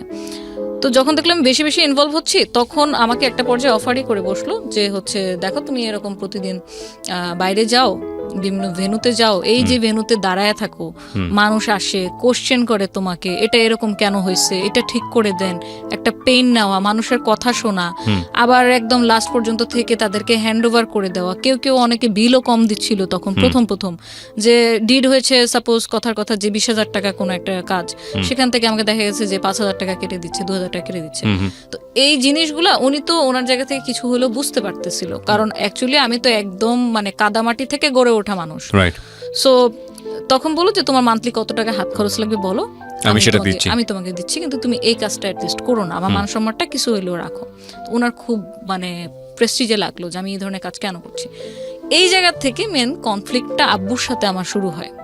আমি হচ্ছে যে না, আমি করব কাজ, কোনো কাজকে আসলে ছোট করে দেখা যাবে না। আমার দাদার সিম্পল একটা ব্যাকগ্রাউন্ড যদি বলি, উনি কিন্তু পাকিস্তান 1964 থেকে উনি বিজনেস করে, কিন্তু উনি কি এক লাফে শিল্পপতি হয়ে গেছে তা তো না। ওনার কিন্তু একটা স্ট্রাগল ছিল, সাইকেল চালিয়ে হাটে পান নিয়ে চলে যেত, পাকিস্তান বর্ডারে পান বিক্রি করতো, গামছা বিছিয়ে কলা বিক্রি করতো। যখন আপনার দোকান ছিল আড়তে, আমাদের প্রথম আড়ত, তখন আমার দাদা কখনো এটা চিন্তা করেনি যে হচ্ছে আমার আজকে যদি আমি মজুদ, এখন আমরা রিসেন্টলি যেটা দেখি পেঁয়াজের দাম কেন বেড়ে যায়, আদার দাম কেন বেড়ে যায়, আমার দাদা কখনো মজুদ করে রাখতো না। ওনার হিসাব ছিল আমার আজকে খাবারের মতো টাকা উঠে গেছে, আমি শাটার বন্ধ করে বাসায় যেয়ে ফ্যামিলিকে টাইম দিব। সো ওই জিনিসটা না আমার ভিতরেও কাজ করতো, যে যদি আমার দাদা কলা বিক্রি করতে পারে, উনি যদি পান বিক্রি করতে পারে মানুষের কাছে, দেন তো ইম্পোর্ট ব্যবসা শুরু করলো। কি ছিল মানে কি করেছিল শেষ পর্যন্ত? ওনার তো হচ্ছে উনি ইন্ডাস্ট্রিয়ালিস্ট ছিল, ওনার রেক্সিনের ফ্যাক্টরি, তারপর হচ্ছে আমাদের যে এটা হচ্ছে আমাদের মানে পিতৃগত ব্যবসা, যেটা যে ইম্পোর্টার আপনার কাঁচামালের, আমাদের এখন বর্তমানে এখন পর্যন্ত 2টা আড়ত আছে ওখানে। আমার দাদা মানে কাঁচামাল বলতে মানে সব ধরনের বাজারের কাঁচা সবজি থেকে শুরু করে সমস্ত কিছু, যে আদা রসুন পেঁয়াজ তারপর মরিচ এগুলো। এখন তাহলে আমি যদি আজকে আমি নিজে লিফলেট বিলি করলাম, বা নিজে দেখা গেছে যে আমার ফুলের ওয়ার্কারের জায়গায় আমি তো প্রত্যেকটা কাজ বলবো হাতে ধরে শেখা, আমি যে শুধুমাত্র ভেন্ডর হায়ার করেছি তা না। এই যে বেলুন কিভাবে আপনার ফ্লাওয়ারের একটা শেপ নিয়ে আসতে হবে, সেটা কিন্তু আমি আমার ওয়ার্কারকে শিখাইছি, ইউটিউবে ভিডিও দেখে, টিউটোরিয়াল ভিডিও দেখে। ওরা তো এইসব জানে না, ওরা টেকনোলজি থেকে অনেক দূরে। সো প্রতিটা কাজ আমার হাতে দেখিয়ে করানো। তো আমার কথা হচ্ছে যে যদি আমি কোনো কাজ করে সেটা সম্মানের সাথে, অনেস্টের সাথে যদি আমি আর্ন করি, সেটাতে তো লজ্জার কিছু নেই।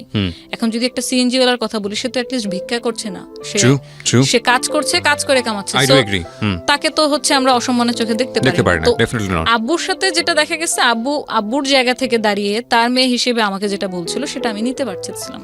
তো এই জায়গা থেকে কিছু আপনার দ্বন্দ্ব রেগুলারই হচ্ছে। তারপর আমি ফটোগ্রাফি শুরু করি, ফটোগ্রাফিও করি, আমার ফটোগ্রাফি করার শখ ছিল। ওটা নিয়েও দেখা গেল যে না, মানুষের ছবি তোলা ঠিক হবে না, মানুষের ছবি তোলা ঠিক না, এটা অ্যাগ্রি করি, এবং অ্যাগ্রি করি বলেই আমি 2 বছর কন্টিনিউ করে তারপর আর ফটোগ্রাফি করিনি।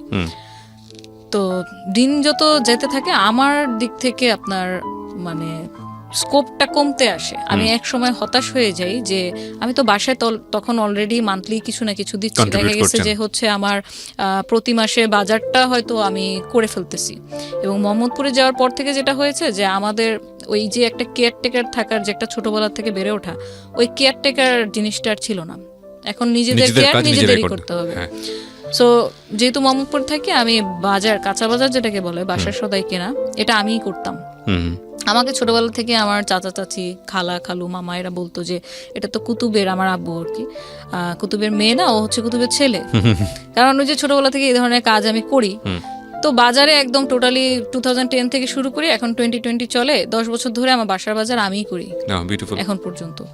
তো তখনও কন্ট্রিবিউট করছি, হয়তো কিছু কন্ট্রিবিউট করতে পারতেছিলাম বলে আব্বু একদম টোটালি জিনিসটাকে মানে ডিসএগ্রি করতে পারেনি। আচ্ছা করতেছে করুক, কিন্তু আব্বুর ধারণা এবং সবার ধারণা, আমার বোনের ধারণাও এটা ছিল যে ইভেন্ট ম্যানেজমেন্ট জিনিসটা মানুষ ভালো চোখে দেখে না। তারা ইভেন্ট বলতে ভাবে যে হয়তো আমরা যেটা দেখি বিভিন্ন ফেয়ারে গেলে আপনার রিপ্রেজেন্টেটিভ থাকে, কিছু ফর্মাল ড্রেসে পরা, আইডি কার্ড ঝুলানো, কি লাগবে স্যার, কি সার্ভিস দিতে পারি, এই ধরনের। ওনাদের কনসেপ্টটা অতটুকুর মধ্যে সীমাবদ্ধ ছিল যে দেখ মানুষ তো আর বুঝবে না যে তুই এখানে নিজে ভেন্যুতে মানে তুই মালিক, তুই ডিরেকশন দিচ্ছিস কিন্তু কাজ করতেছে তোর আন্ডারে অন্য কেউ। মানুষ কিন্তু ইভেন্ট ম্যানেজমেন্ট বলতে এটাই ভাববে যে তুই নিজে ফিজিক্যালি ওইখানে গিয়ে হয়তো এরকম সবার সাথে মানে অ্যাজ এ জব টাইপের কাজ আর কি এরকম করতেছিস। তো এটা আসলে আমাদের সাথে যায় না। আমাদেরকে মানুষ কি বলবে, যারা পরিচিত আত্মীয় স্বজন আছে এরা তো এটা ভালো চোখে দেখবে না, ইভেন দেখছে না এখন পর্যন্ত, তুই এটা ছেড়ে দে। তো এরকম বোনের সাথেও দ্বন্দ্ব চলতেছে, বাবার সাথেও দ্বন্দ্ব চলতেছে। আমাকে এটা মানে ম্যানেজ করতে খুব কষ্ট করা লাগছে। ম্যানেজ আমি ততদিন পর্যন্ত করতে পারিনি যতদিন না আমি আরো বড় বড় কোনো কাজ আমি নিয়ে আসতে পারতেছিলাম। কন্টিনিউ আমরা মার্কেটিং করার চেষ্টা করতেছি কিভাবে আরেকটু ভালো কাজ করা যায়।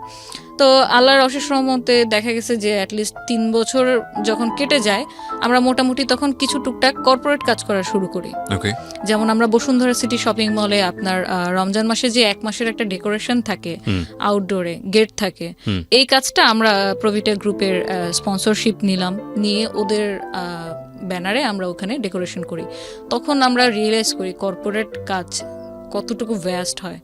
মানে আপনার বসুন্ধরার সেই অ্যাডমিন লেভেলে গিয়ে ওনাদেরকে প্রপোজাল দেওয়া, এবং তখন যেটা আমরা ফিল করি যে যেটা বললাম যে আমাদের ডকুমেন্ট ছিল না কোনো, ট্রেড লাইসেন্স, টিন সার্টিফিকেট, এই জিনিসগুলা আমাদের কোম্পানির নামে ব্যাংকে অ্যাকাউন্ট আছে কিনা, এই জিনিসগুলো যখন ভেরিফাই করা শুরু করে তো তখন দেখা গেল যে এই জায়গা তো আমরা ধরা। তাহলে আমরা এখন যে আমরা কাজ করব, একটু কর্পোরেট লেভেলে ঢুকবো, বড় কোনো কাজ করবো, সেক্ষেত্রে তো আসলে ওরকম পেরে উঠতেছি না। তো আমি পরে স্যারদের সাথে কথা বলে কনভিন্স করলাম যে স্যার আমরা আসলে সত্যি কথা বলতে কর্পোরেট কাজ আমরা টুকটাক করেছি, বাট এরকম ভ্যাস্ট লেভেলে এখন পর্যন্ত করিনি। আপনি যদি আমাদের কাজের পোর্টফোলিও দেখতে চান, পোর্টফোলিও দিতে পারি, আমরা হয়তো খুব শীঘ্রই এটা আপনি যেটা যেটা ডকুমেন্ট বললেন আমরা করে ফেলবো।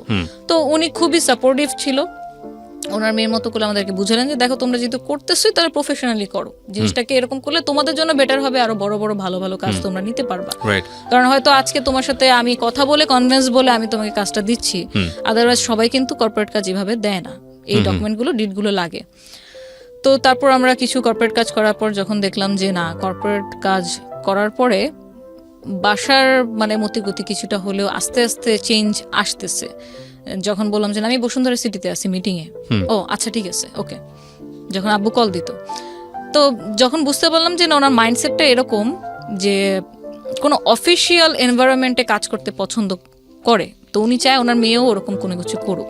কিন্তু এই যে ওয়েডিং পার্টি, বার্থডে পার্টি, এই কাজগুলোকে ওনাকে আমি আর মানে কনভিন্স করতে পারলাম না, সেটা যত বাজেটেরই কাজ হোক না কেন। তো এর মধ্যে যখন ক্লায়েন্টদের সাথে ডিলিংসগুলো আমার পার্টনার করে যাচ্ছে কন্টিনিউ, এবং আমিও দেখা গেছে যে প্রতিনিয়তই নতুন নতুন কি ডিজাইন করা যায়। কারণ আমার যেটা মাইন্ডসেট ছিল যে আপনি যদি মার্কেটে একটা কম্পিটিটিভ মার্কেটে ঢুকেন, আপনার প্রোডাক্ট যদি ইউনিক না হয় তাহলে ক্লায়েন্ট কিন্তু আপনার কাছ থেকে প্রোডাক্ট নিবে না। কারণ আপনি যেটা দিচ্ছেন ডিসকাউন্টে, এরকম ডিসকাউন্ট তো আরো 10 জন দিচ্ছে, আরো 20 জন দিচ্ছে, কিন্তু ওই 10 জন 20 জনের সাথে আপনার কোনো একটা জায়গায় পার্থক্য তো থাকা লাগবে।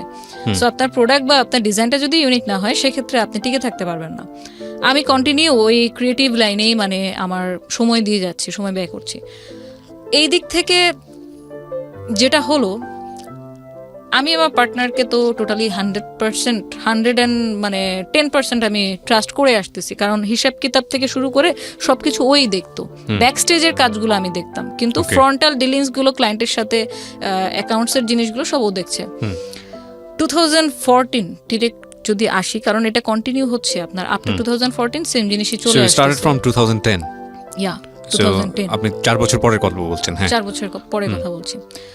এর মধ্যে তো আমার মানে মোটামুটি একটা নাম টাম হয়ে গেছে, আমাদের পেজে অলমোস্ট আপনার 8000 এর উপর লাইক চলে আসছে, এবং সব অর্গানিক লাইক ছিল, আমরা কখনো পেজ প্রমোশনও করিনি, কারণ ডিজিটাল মার্কেটিং কি তখন আমি জানেন না। হ্যাঁ, তো তখন যেটা হলো যে আম্মু সিক হয়ে যায় আপনার 2013 থেকেই। আম্মুর ব্রেনের নার্ভ শুকিয়ে গিয়েছিল, আমরা যেটা বুঝতে পারিনি।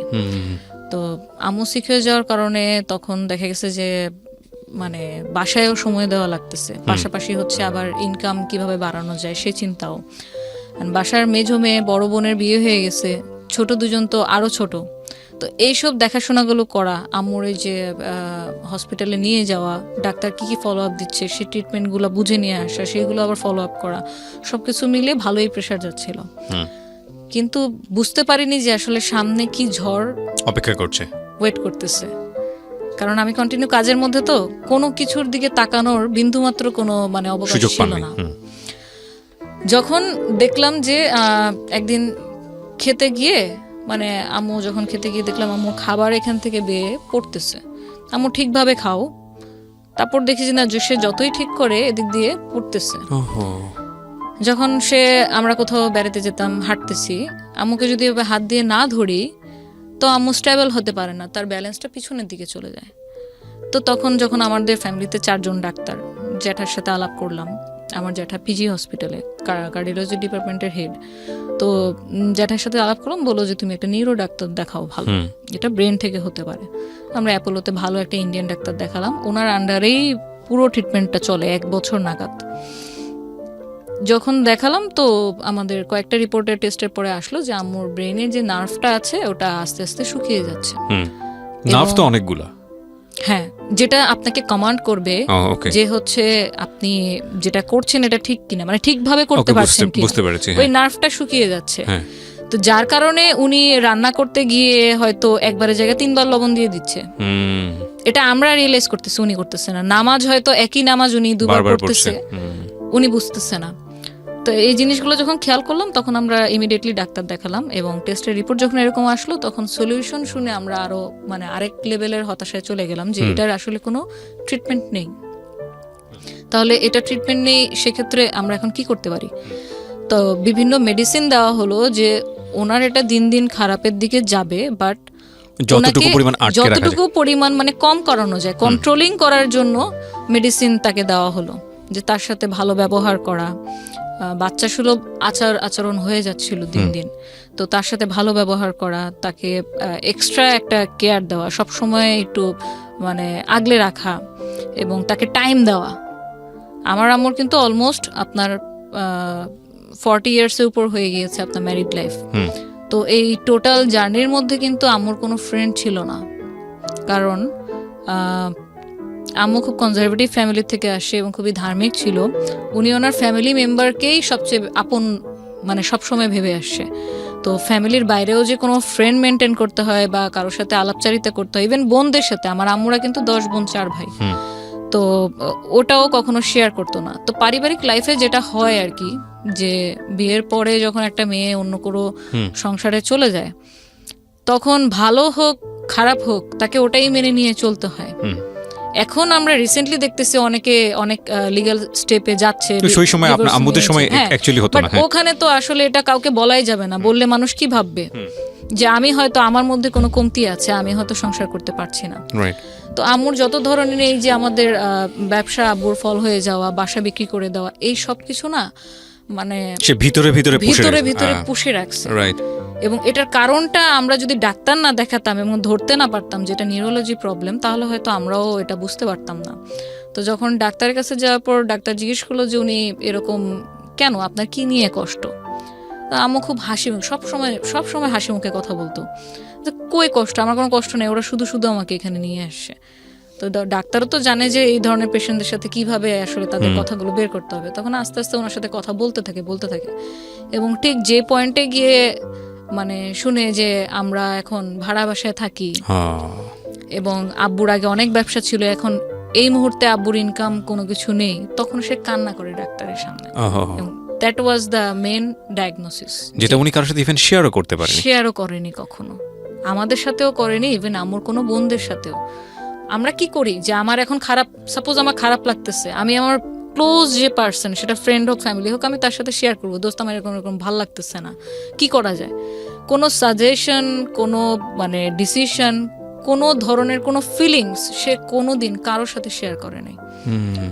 আমাদের এদিক থেকে গাফলতি ছিল যে আমরা এটা বুঝে উঠতে পারিনি যে আম্মুর সাথে এই ব্যাপারগুলো নিয়েও কথা বলা দরকার। নর্মালি যেরকম বাইরে যাচ্ছি, আম্মু তোমার কি খেতে মন চাইতেছে, তখন তো আমার কিছু ইনকাম করি, হাতে টাকা আছে, কিছু একটা নিয়ে আসতেছি, সে ওটাতেই খুশি। কিন্তু তার ভিতরে যে এত কিছু চলতেছে, নিজের সাথে যুদ্ধ চলতেছে, এটা আমরা কোনো রিয়েলাইজ করিনি যতক্ষণ পর্যন্ত কোনো সিমটম আমরা নিজের চোখে না দেখি। তো যখন এটা ডায়াগনোসিস করা হলো, তারপর ট্রিটমেন্ট শুরু হলো। এখন উইদিন 3 মান্থ মানে আম্মুর অবস্থা এরকম হয়ে গেল যে টোটালি অন্য মানুষ। সে কখনো কখনো কথা উল্টাপাল্টা বলতেছে, মানে এটা কোনো ভাষার মধ্যে পড়ে না, এমনি জাস্ট উল্টাপাল্টা ল্যাঙ্গুয়েজ বলতেছে, কোনো সেন্টেন্সের মধ্যে পড়ে না। মনে হচ্ছে যেন সে অলৌকিক কোনো কিছুর সাথে কথা বলতেছে, কিন্তু অ্যাকচুয়ালি রুমে শুধু আমরাই। কোনো কিছু দিয়ে তাকে থামানো বা তার কাছ থেকে কোনো অ্যান্সার বের করা, এরকম কোনো কিছুই আমরা পারতেছিলাম না। অলমোস্ট 8 মান্থ আপনার এভাবেই চলতে থাকে।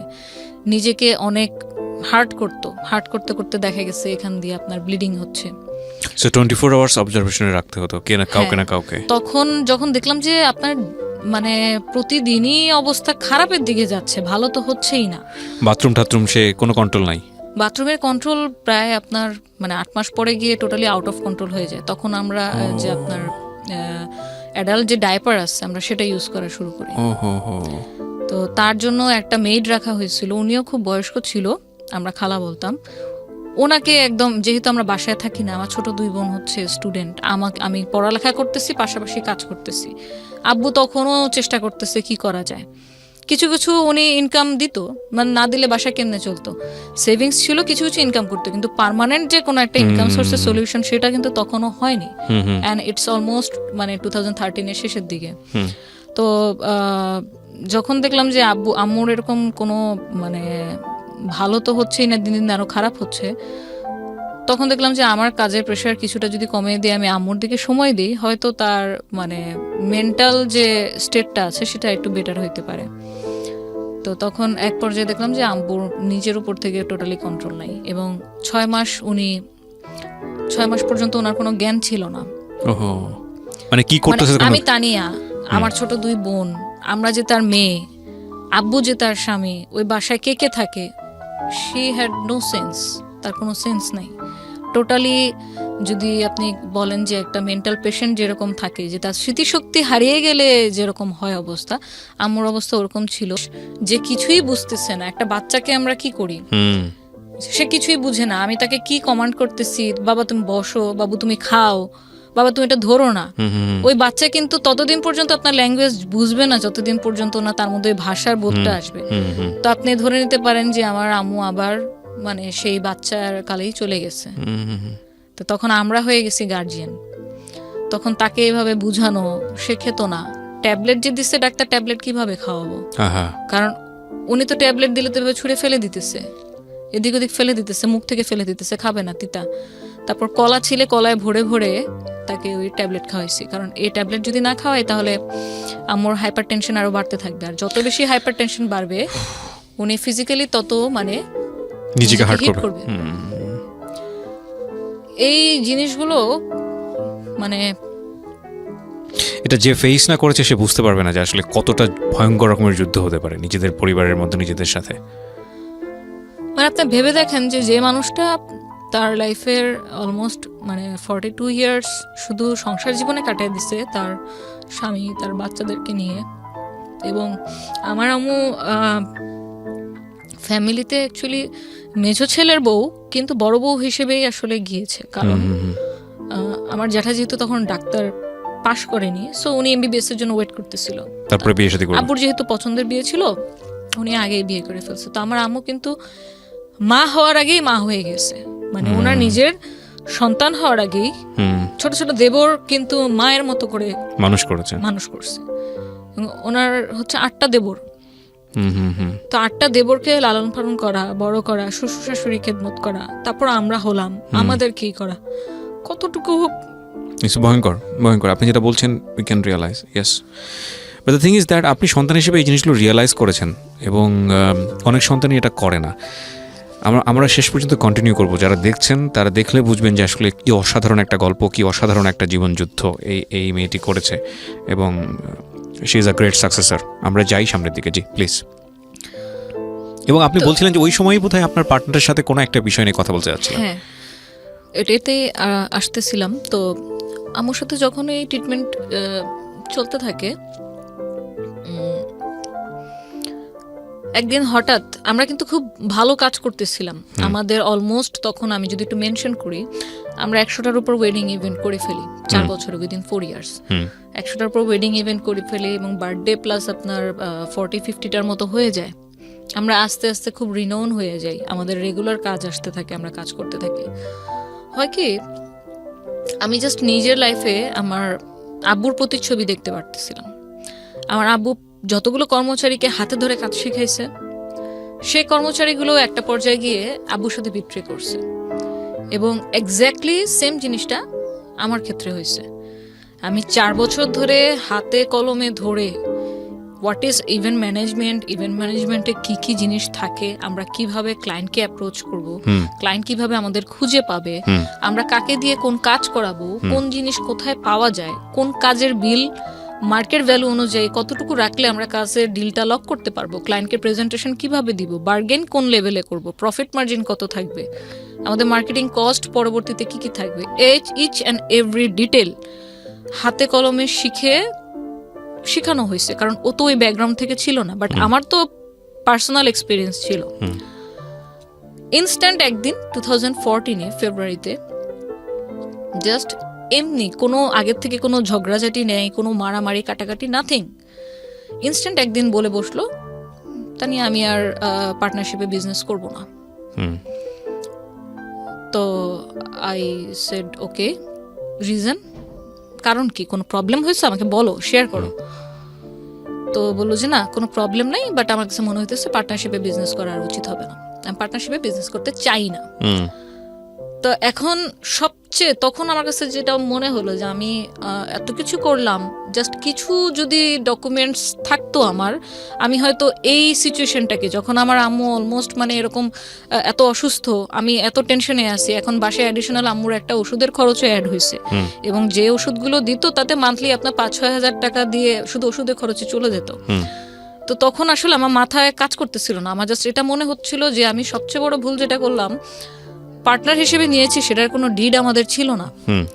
আমরা যে হসপিটাল ডেকোর নামটা দিলাম, ট্রেড লাইসেন্স তো করিনি, বাট অ্যাটলিস্ট এরকম যদি একটা ডিড থাকতো যে কোনো পর্যায়ে গিয়ে যদি আমাদের মনে হয় আমরা একসাথে কাজ করব না, তাহলে সেক্ষেত্রে আমাদের ডিসিশনটা কিভাবে হবে, কোন ওয়েতে হবে, যে থাকতে চাচ্ছে না সে চলে যাবে, সে কি কোনো রেভিনিউ বা কোনো গুডউইল কোনো কিছু সে ক্লেম করতে পারবে, নাকি মানে কি হবে, এই ব্যাপারটা নিয়ে না আমাদের কোনোদিন মানে ওরালিও কোনো বিষয়ে আলোচনা হয়নি। কারণ হবে কেন, সে তোমার বেস্ট ফ্রেন্ড, তার সাথে আমার মানে প্রত্যেকটা কাজের সম্পর্ক পার্সোনাল, সে আমার সাথে ফ্যামিলির সাথে মানে এত বেশি মিলে গেছিল যে আমার যে পুরান ঢাকায় দাদির বাড়ি, আমি তাকে সে আমার ফ্রেন্ড লাগে, অথচ তাকে আমার সেই বাসাতেও ঘুরতে নিয়ে গেছি, সে ওখানে ঘুরছে, আমার দাদি তখন বেঁচে ছিল, সবাই তাকে খুব আদর যত্ন মানে খুব ভালোভাবে তাকে ট্রিট করছে। তো সে আমার এত ক্লোজ ফ্রেন্ড, তার তো মুখ দিয়ে এই কথা আসার কথা না। সো যখন হুট করে এরকম একটা প্রপোজাল ওর কাছ থেকে পাই যে ও আমার সাথে আর থাকতে চাচ্ছে না, ও আলাদা মানে এই বিজনেসই করবে, বাট আলাদা কোনো একটা নাম নিয়ে করবে, ওর পার্সোনাল নাম নিয়ে করবে। তো তখন সাধারণভাবে আমি কোশ্চেন করলাম যে আচ্ছা ঠিক আছে, তুমি যেহেতু থাকতে চাচ্ছ না, তাহলে এই হসপিটাল ডেকোর এটা আমি কন্টিনিউ করব, তুমি তাহলে তোমার নতুন নামে করো। হ্যাঁ, আমি কোনো ঝামেলাতেই আসলে জড়াতে পছন্দ করি না, ঠিক আছে তুমি করো। ওটাতেও হচ্ছে প্রবলেম ছিল, কারণ অলরেডি তুমি কেন একটা মানে অলরেডি এটা একটা রেপুটেশন গেইন করে ফেলছে, 9,000 লাইক আছে, 8,000 লাইক আছে পেজে। সো সে মানে আমাকে চ্যালেঞ্জ থ্রো করলো, যেটাকে বলে ডিরেক্ট ভাষায়, যে তুমি যদি আসলেই কাজ জানো, তাহলে তুমি মার্কেটে এসে দেখাও অন্য নামে, একই সাথে দুজন শুরু করি, দেখি কে আগে যায়। ফাইনাল ডিসিশনটা কি হলো আলটিমেটলি? জিনিসটা তো খুব মানে আমি জানি এটা কাদা ছড়াছড়ি হয়েছে, এবং এটা নিয়ে অনেক ধরনের অভিজ্ঞতা, খুব ব্যাড এক্সপেরিয়েন্স আপনার আছে। সো হসপিটাল ডেকোর যেটা আপনি বলছিলেন, ওটা কি আপনারা দুজনে শেয়ার করলেন, নাকি বন্ধ করে দিলেন? না, ওটা এখন আলটিমেটলি মিউচুয়াল ডিসিশন যেটা হলো, যে ওটা টোটালি বন্ধ, এবং দুটা নাম, এবং আমি যে নামে এখন পরিচিত সিইও হিসেবে, এটা হচ্ছে ভার্সেটাইল ইভেন্ট মেকার। ওরপর আপনি ভার্সেটাইল শুরু করলেন। তো ইন দ্য মিন টাইম 4 বছর কাজ করার পরে কি আপনার মনে হয়েছিল যে না ঠিক আছে, কোথায় কোথায় ভুল ছিল, রেজিস্ট্রেশনে ভুল ছিল, বা পাবলিকলি এটাকে প্রপার্টি বানাতে হলে গভর্নমেন্ট রেজিস্ট্রেশনের প্রয়োজন হয়? এক্স্যাক্টলি। সো আমি জাস্ট সেটাই করলাম, যে আমার এই 4 বছরের যে বিটার এক্সপিরিয়েন্সটা হলো, যে কি গাফিলতির কারণে আমি আজকে এই দশা হলো, আমি সেই সবকিছুই আমার এই নেক্সটের ক্ষেত্রে আমি ইমপ্লিমেন্ট করলাম। আমার এখন ট্রেড লাইসেন্স, টিন সার্টিফিকেট, নিজস্ব অফিস, সবকিছুই, এবং আমার সোর্সিং আমি ছাড়া কেউ জানে না, যে ভুলটা আমি আমার মানে পাস্ট এক্সপিরিয়েন্স আর কি গেইন করলাম। তো যখন শুরু করলাম তখন আমার জন্য একটু ডিফিকাল্ট ছিল, যে নতুন একটা কোম্পানি, কারণ সবচেয়ে মোস্ট ডিফিকাল্ট পার্ট ছিল যে ক্লায়েন্ট যেহেতু ও ডিলিংস করতো, সো ক্লায়েন্টের আপনি ফোন নাম্বার বলেন, মেল আইডি বলেন, আমার কাছে কিন্তু কোনো ডকুমেন্টস নাই, সবকিছু ওর কাছেই ছিল।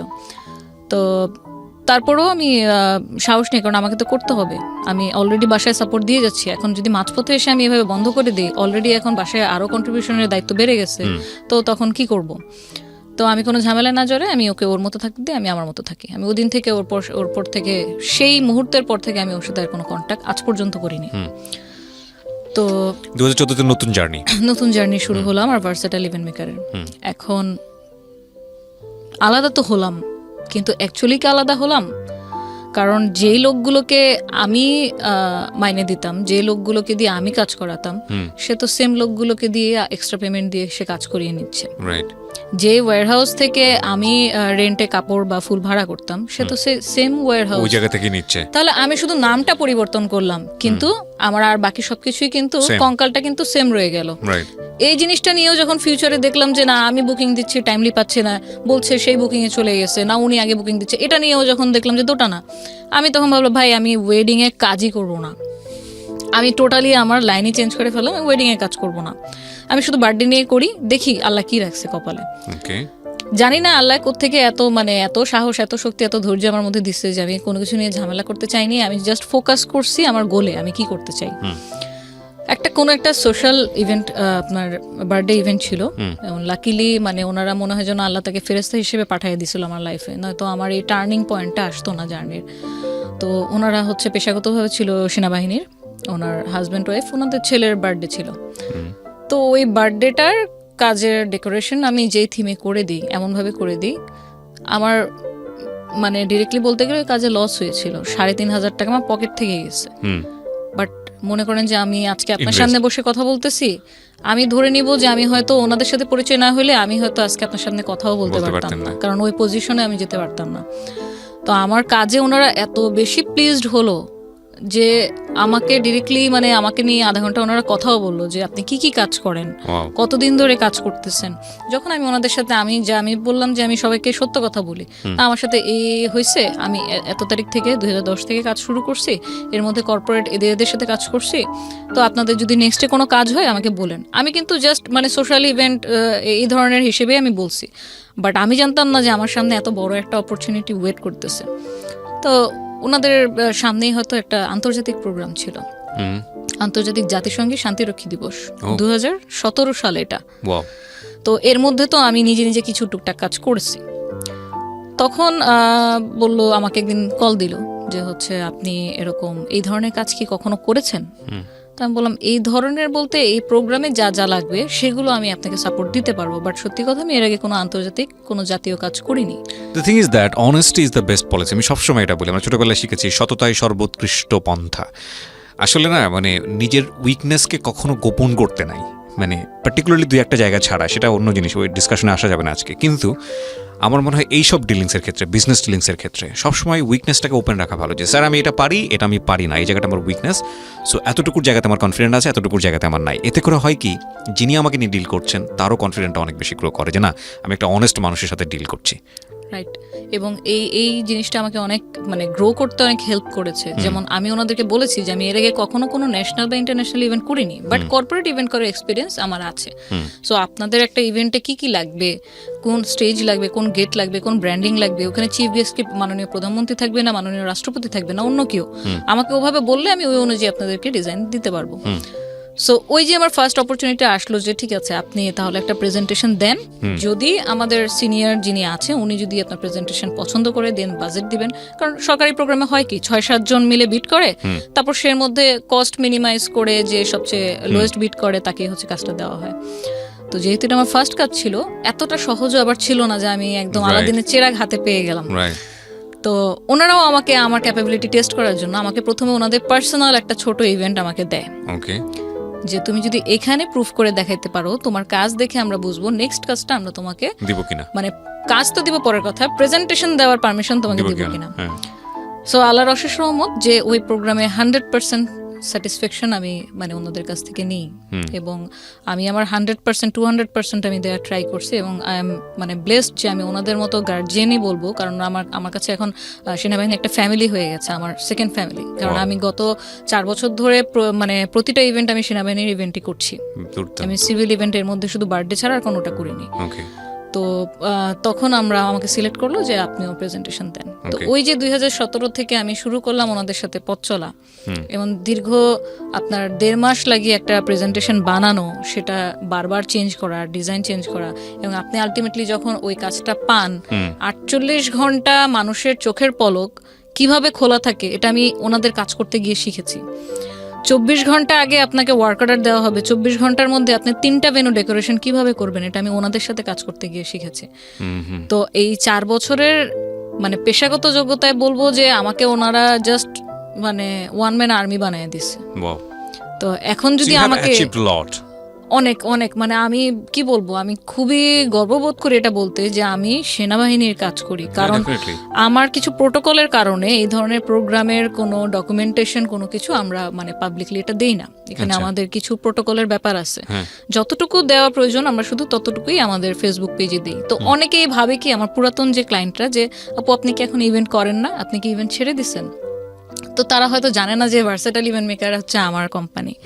সো আমি আর কখনো ওই বিষয়টা নিয়ে আসলে আর মানে বলতে যাই না যে হ্যাঁ করি, কর্পোরেট কাজ করি, বাট আপনার কোনো কাজ হলে বলেন, অবশ্যই করে করে দেব। দেবো, হ্যাঁ। তো আমি খুব এটা প্রাউড ফিল করি যে যেই মানুষটাকে আমি সবকিছু শিখালাম সেখান থেকে যখন আবার আলাদা হয়ে গেলাম, আমি এরকম প্রবলেমেটিক ফেস করার কারণে আমি ওয়েডিং সেক্টরটাই ছেড়ে দিলাম, দেন শুরু করলাম আবার নতুন করে টোটালি কর্পোরেট, তাও বাংলাদেশ সেনাবাহিনীর সাথে। সো ওইখানে কাজ করার ক্ষেত্রে আপনার প্রতিটা বছর 2017, 18, 19 পরপর 3 বছর কিন্তু এই প্রোগ্রামটা আমিই করি। ওকে। এবং 2019 সালেও আপনার এই যে সমরাষ্ট্র প্রদর্শনী যেটা প্যারেড গ্রাউন্ডে হয়, সেখানে বঙ্গবন্ধু স্টল, যেটাতে মাননীয় প্রধানমন্ত্রী সর্বপ্রথম এন্ট্রি করেছিল, ওই স্টলটা আমার হাতে করা, ওটা প্রত্যেকটা ডিজাইন আমার হাতে করা। বিউটিফুল। তো ওইখানে আমরা একটা রেপ্লিকাও করি ইঞ্জিনিয়ার করে। তো এইভাবে করে ওনাদের সাথে কাজ করতে করতে না একটা আন্তরিকতা, একটা সম্পর্ক হয়ে গেছে। আমি একটা জিনিস দেখলাম কাজ করতে গিয়ে যে আপনাকে কখনো কোনো প্রফেশনাল মানুষ আপনার এইজ, আপনি কি মেল না ফিমেল, আপনার প্রিভিয়াস এক্সপিরিয়েন্স কি, এই 3টা দিয়ে জাজ করবে না কোনো True. প্রফেশনাল মানুষ। কারণ আজকে আপনি যদি আমার ক্লায়েন্ট হন, আপনি এটা দেখবেন যে আমার ইভেন্টে উনি আমাকে কি দিতে পারবে। সো আমি ব্যাকে কি 1000টা কাজ করছি না 500টা কাজ করছি, কার সাথে কাজ করছি, that doesn't make sense. Yeah, আমি true. আপনাকে কি দিব, দ্যাটস দ্য ডিল। সো আমি ওনাদের সাথে কাজ করতে গিয়ে সত্যিকারে মানে অনেক অনেক অনেক কিছু শিখেছি, এবং আমার লাইফের এই টার্নিং পয়েন্টটা আমি সম্পূর্ণভাবে ধন্যবাদ জানাই যে আমাকে এমনভাবে সাপোর্ট ওনারা দিয়েছে। এবং আমি যে হার্ডওয়ার্ক, ওনাদের সাথে আর্মিদের সাথে কাজ করা এত সহজ না, ওনারা প্রতিটা লেয়ারে যেভাবে কারেকশন করে, প্রত্যেকটা জিনিস যেভাবে ইঞ্চি ধরে ধরে মানে বুঝে নেয়, এটার সাথে মানে টিকে থাকাটা আমি মনে করি যে আমার ভিতরে আল্লাহ অন্য কোনো কিছু হয়তো দিয়ে দিয়েছে। কারণ আমি আমার সমগোত্রেরই অনেক কলিগকে দেখেছি সেনাবাহিনী বিভিন্ন লেডিস ক্লাবের প্রোগ্রাম করেছে, কিন্তু যখন এই বারবার কারেকশনগুলো আসে না, লাস্ট মোমেন্টে যখন 11th আওয়ারে কারেকশন আসে, এই কাপড়টা ভালো লাগছে না, কাপড়ের এই কালারটা চেঞ্জ করে দেন, তখন আমাদের মাথা নষ্ট, কি করব, রিসোর্স তো এখানে নাই। তো আমি যেহেতু হ্যাবিচুয়েটেড, তো আমার মনে হয় যে আমি একটা ব্লেসিং, আমি এটা নিয়েই আগাতে চাই, এটা নিয়েই সামনে করতে চাই। কি হলো মানে এই কাজগুলো আপনার পার্সোনাল লাইফের কি কি চেঞ্জেস আনলো? লাইক আমরা যতটুকু শুনেছিলাম যে আম্মু যখন সিক ছিল 2014-এ, যদি একটু বলি তো 2014-এর মার্চ মাসে, মে মাসের 6 তারিখে আম্মু কিন্তু মারা যান।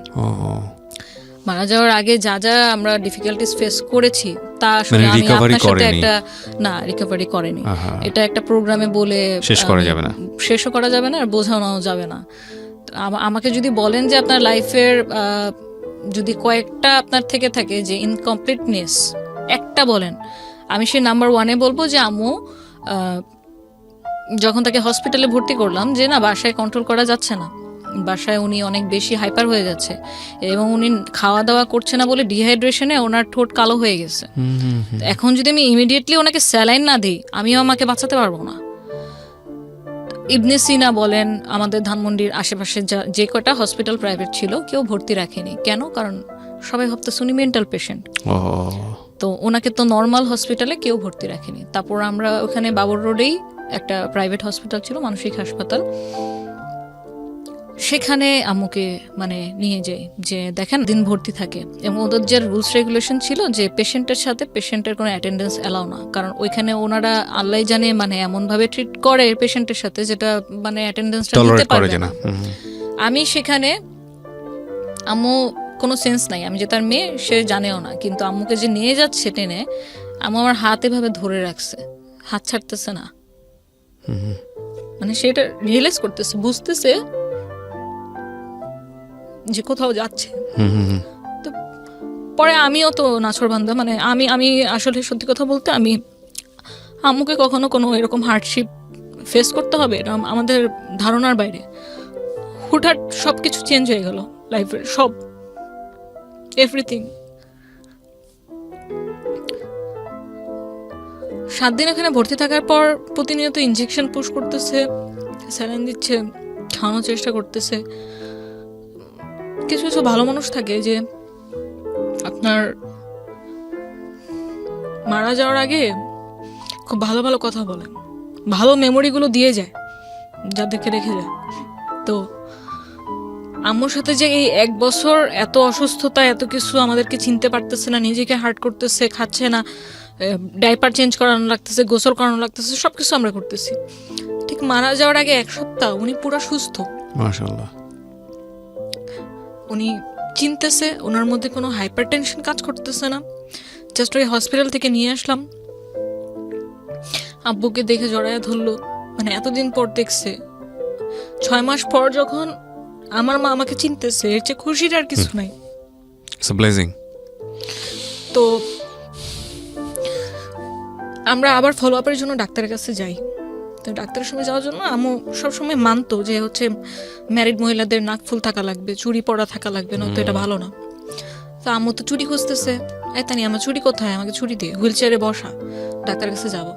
তো আমি বলছি আম্মু তোমার চুড়ি তো খুলে রাখছি, তুমি এরকম ব্যথা পাও এই জন্য খুলে রাখছি। ডাক্তার বলছে ওনার সামনে কোনো ধরনের কোনো জিনিসপত্র রাখবেন না, উনি যেহেতু হার্ট করে। আচ্ছা ঠিক আছে, তাহলে আমি তোমাকে চুড়ি আইনে দিব না। তো আমাকে কবে কিনে দিবা? কিনে দিব, আমি কালকে চুড়ি কিনে দিব। আচ্ছা ঠিক আছে, তাহলে এখন কিছু একটা দাও। পরে আমাদের ব্রেসলেট খুলে আম্মুকে পরাইয়া দিছি। তখন আর ভিতরে যাইনি যে চুড়ি বের করবো। এই কালকে যে আমার লাইফে আর কোনোদিন আসবে না, এটা তো ভাবি নাই। আমি জাস্ট পরের দিনই আমি একটা বিল পাইলাম আমার কাজের, ভালো অঙ্কের টাকা ছিল। আমার দুলাভাইকে নিয়ে বসুন্ধরা সিটিতে গেলাম, গোল্ডের দোকানে চুরি কেনার জন্য। চুড়ি কেনার জন্য। এখন আম্মুর যে ফিজিক্যাল প্রবলেমগুলো হচ্ছিল, এটার জন্য আমরা আবার বাসায় ফিজিওথেরাপিস্ট অ্যাসাইন করি, যে ওনাকে কিভাবে হাত এরকম করা যাবে, পা ব্যায়াম করানো, মুখের ব্যায়াম করানো, এই জন্য ফিজিওথেরাপিস্ট হায়ার করি। ওটাও চলছিল ভালো। তো হঠাৎ করেই কেবল গোল্ডের দোকানে ওই দিন কেমন যেন একটা অশান্তি লাগতেছিল। আমি কিন্তু এই টানা 1 বছর আম্মুকে বাসায় রেখেই কাজে গেছি, বের হয়েছি, বাট কখনো এরকম মানে এই ফিলিংসটা কখনো হয় নাই। কেমন যেন একটা মানে কি যেন নাই, এরকম একটা ফিল করতেছি। তা আমি বারবারই আমার দুলাভাইকে তাড়া দিচ্ছি, ভাই তাড়াতাড়ি করেন, তাড়াতাড়ি করেন, তাড়াতাড়ি করেন, তাড়াতাড়ি নেন, কারণ আসলামই তো মাত্র, দাঁড়াও, বাইকটা পার্ক করতে দাও। গোল্ডের দোকানে গেলাম, সাথে সাথে আপনার ফিজিওথেরাপিস্টের ফোন, আপু তাড়াতাড়ি আসো, আম্মু কেমন যেন করতেছে। আমার তো একদম মানে মনে এমন একটা মানে চিপ মারছে, আমি নিঃশ্বাস নিতে পারতেছিলাম না।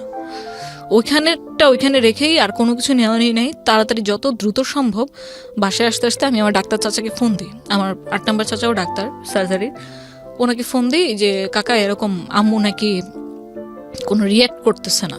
তো ফিজিওথেরাপিস্ট এরকম ব্যায়াম করাইতেছে, বাট উনি কোনো রেসপন্স করতেছে না। তো বলে এরকম ওই যে বুকে আপনার প্রেশার দেওয়া, মাউথ টু মাউথ হচ্ছে আপনার অক্সিজেন দেওয়া, এগুলো করতে বল, আর তুই একটা অ্যাম্বুলেন্স কল কর ইমার্জেন্সি।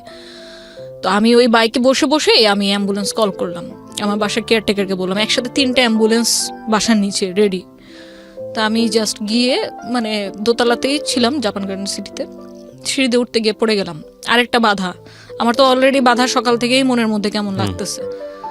তো ঢুকে দেখি আমার হাত পা ঠান্ডা হয়নি, কিন্তু আমার রেসপন্স করতেছে না। বিশ্বাস করেন মানে আমি বুঝি নাই যে আমু নাই, কারণ এর আগে তো অনেক ডিফিকাল্টি ফেস করে আসছি, অলমোস্ট 1 বছর। অনেকবার আম্মু সেন্সলেস হয়ে গেছে, অনেকবার অনেক কিছু হয়েছে, কিন্তু ওই দিনই কেন যেন মনে হইতেছিল যে আম্মু মনে হয় নাই। পরে আমরা ধরে টরে এগুলো বাসায় ওই ইনিশিয়াল ট্রিটমেন্ট দিয়ে কিছু হয়নি, আমরা পাশে সিটি হসপিটাল নিয়ে গেলাম ইমার্জেন্সিতে। ওইখানে সারাক্ষণই ধাক্কাইতেছি, আম্মু উঠো উঠো উঠো উঠো, কথা বলো, আমি আসছি তো, তোমার জন্য চুড়ি কিনতে গেছিলাম, চুড়ি নিয়ে আসতে পারি নাই, যাবো তোমার নিয়ে যাবো, চোখ খুলো। কোনো কিছুতে কোনো সারা শব্দ নাই। যখন ইসিজি রিপোর্টটা হাতে পেলাম, জাস্ট একটা ব্ল্যাঙ্ক, লাইন।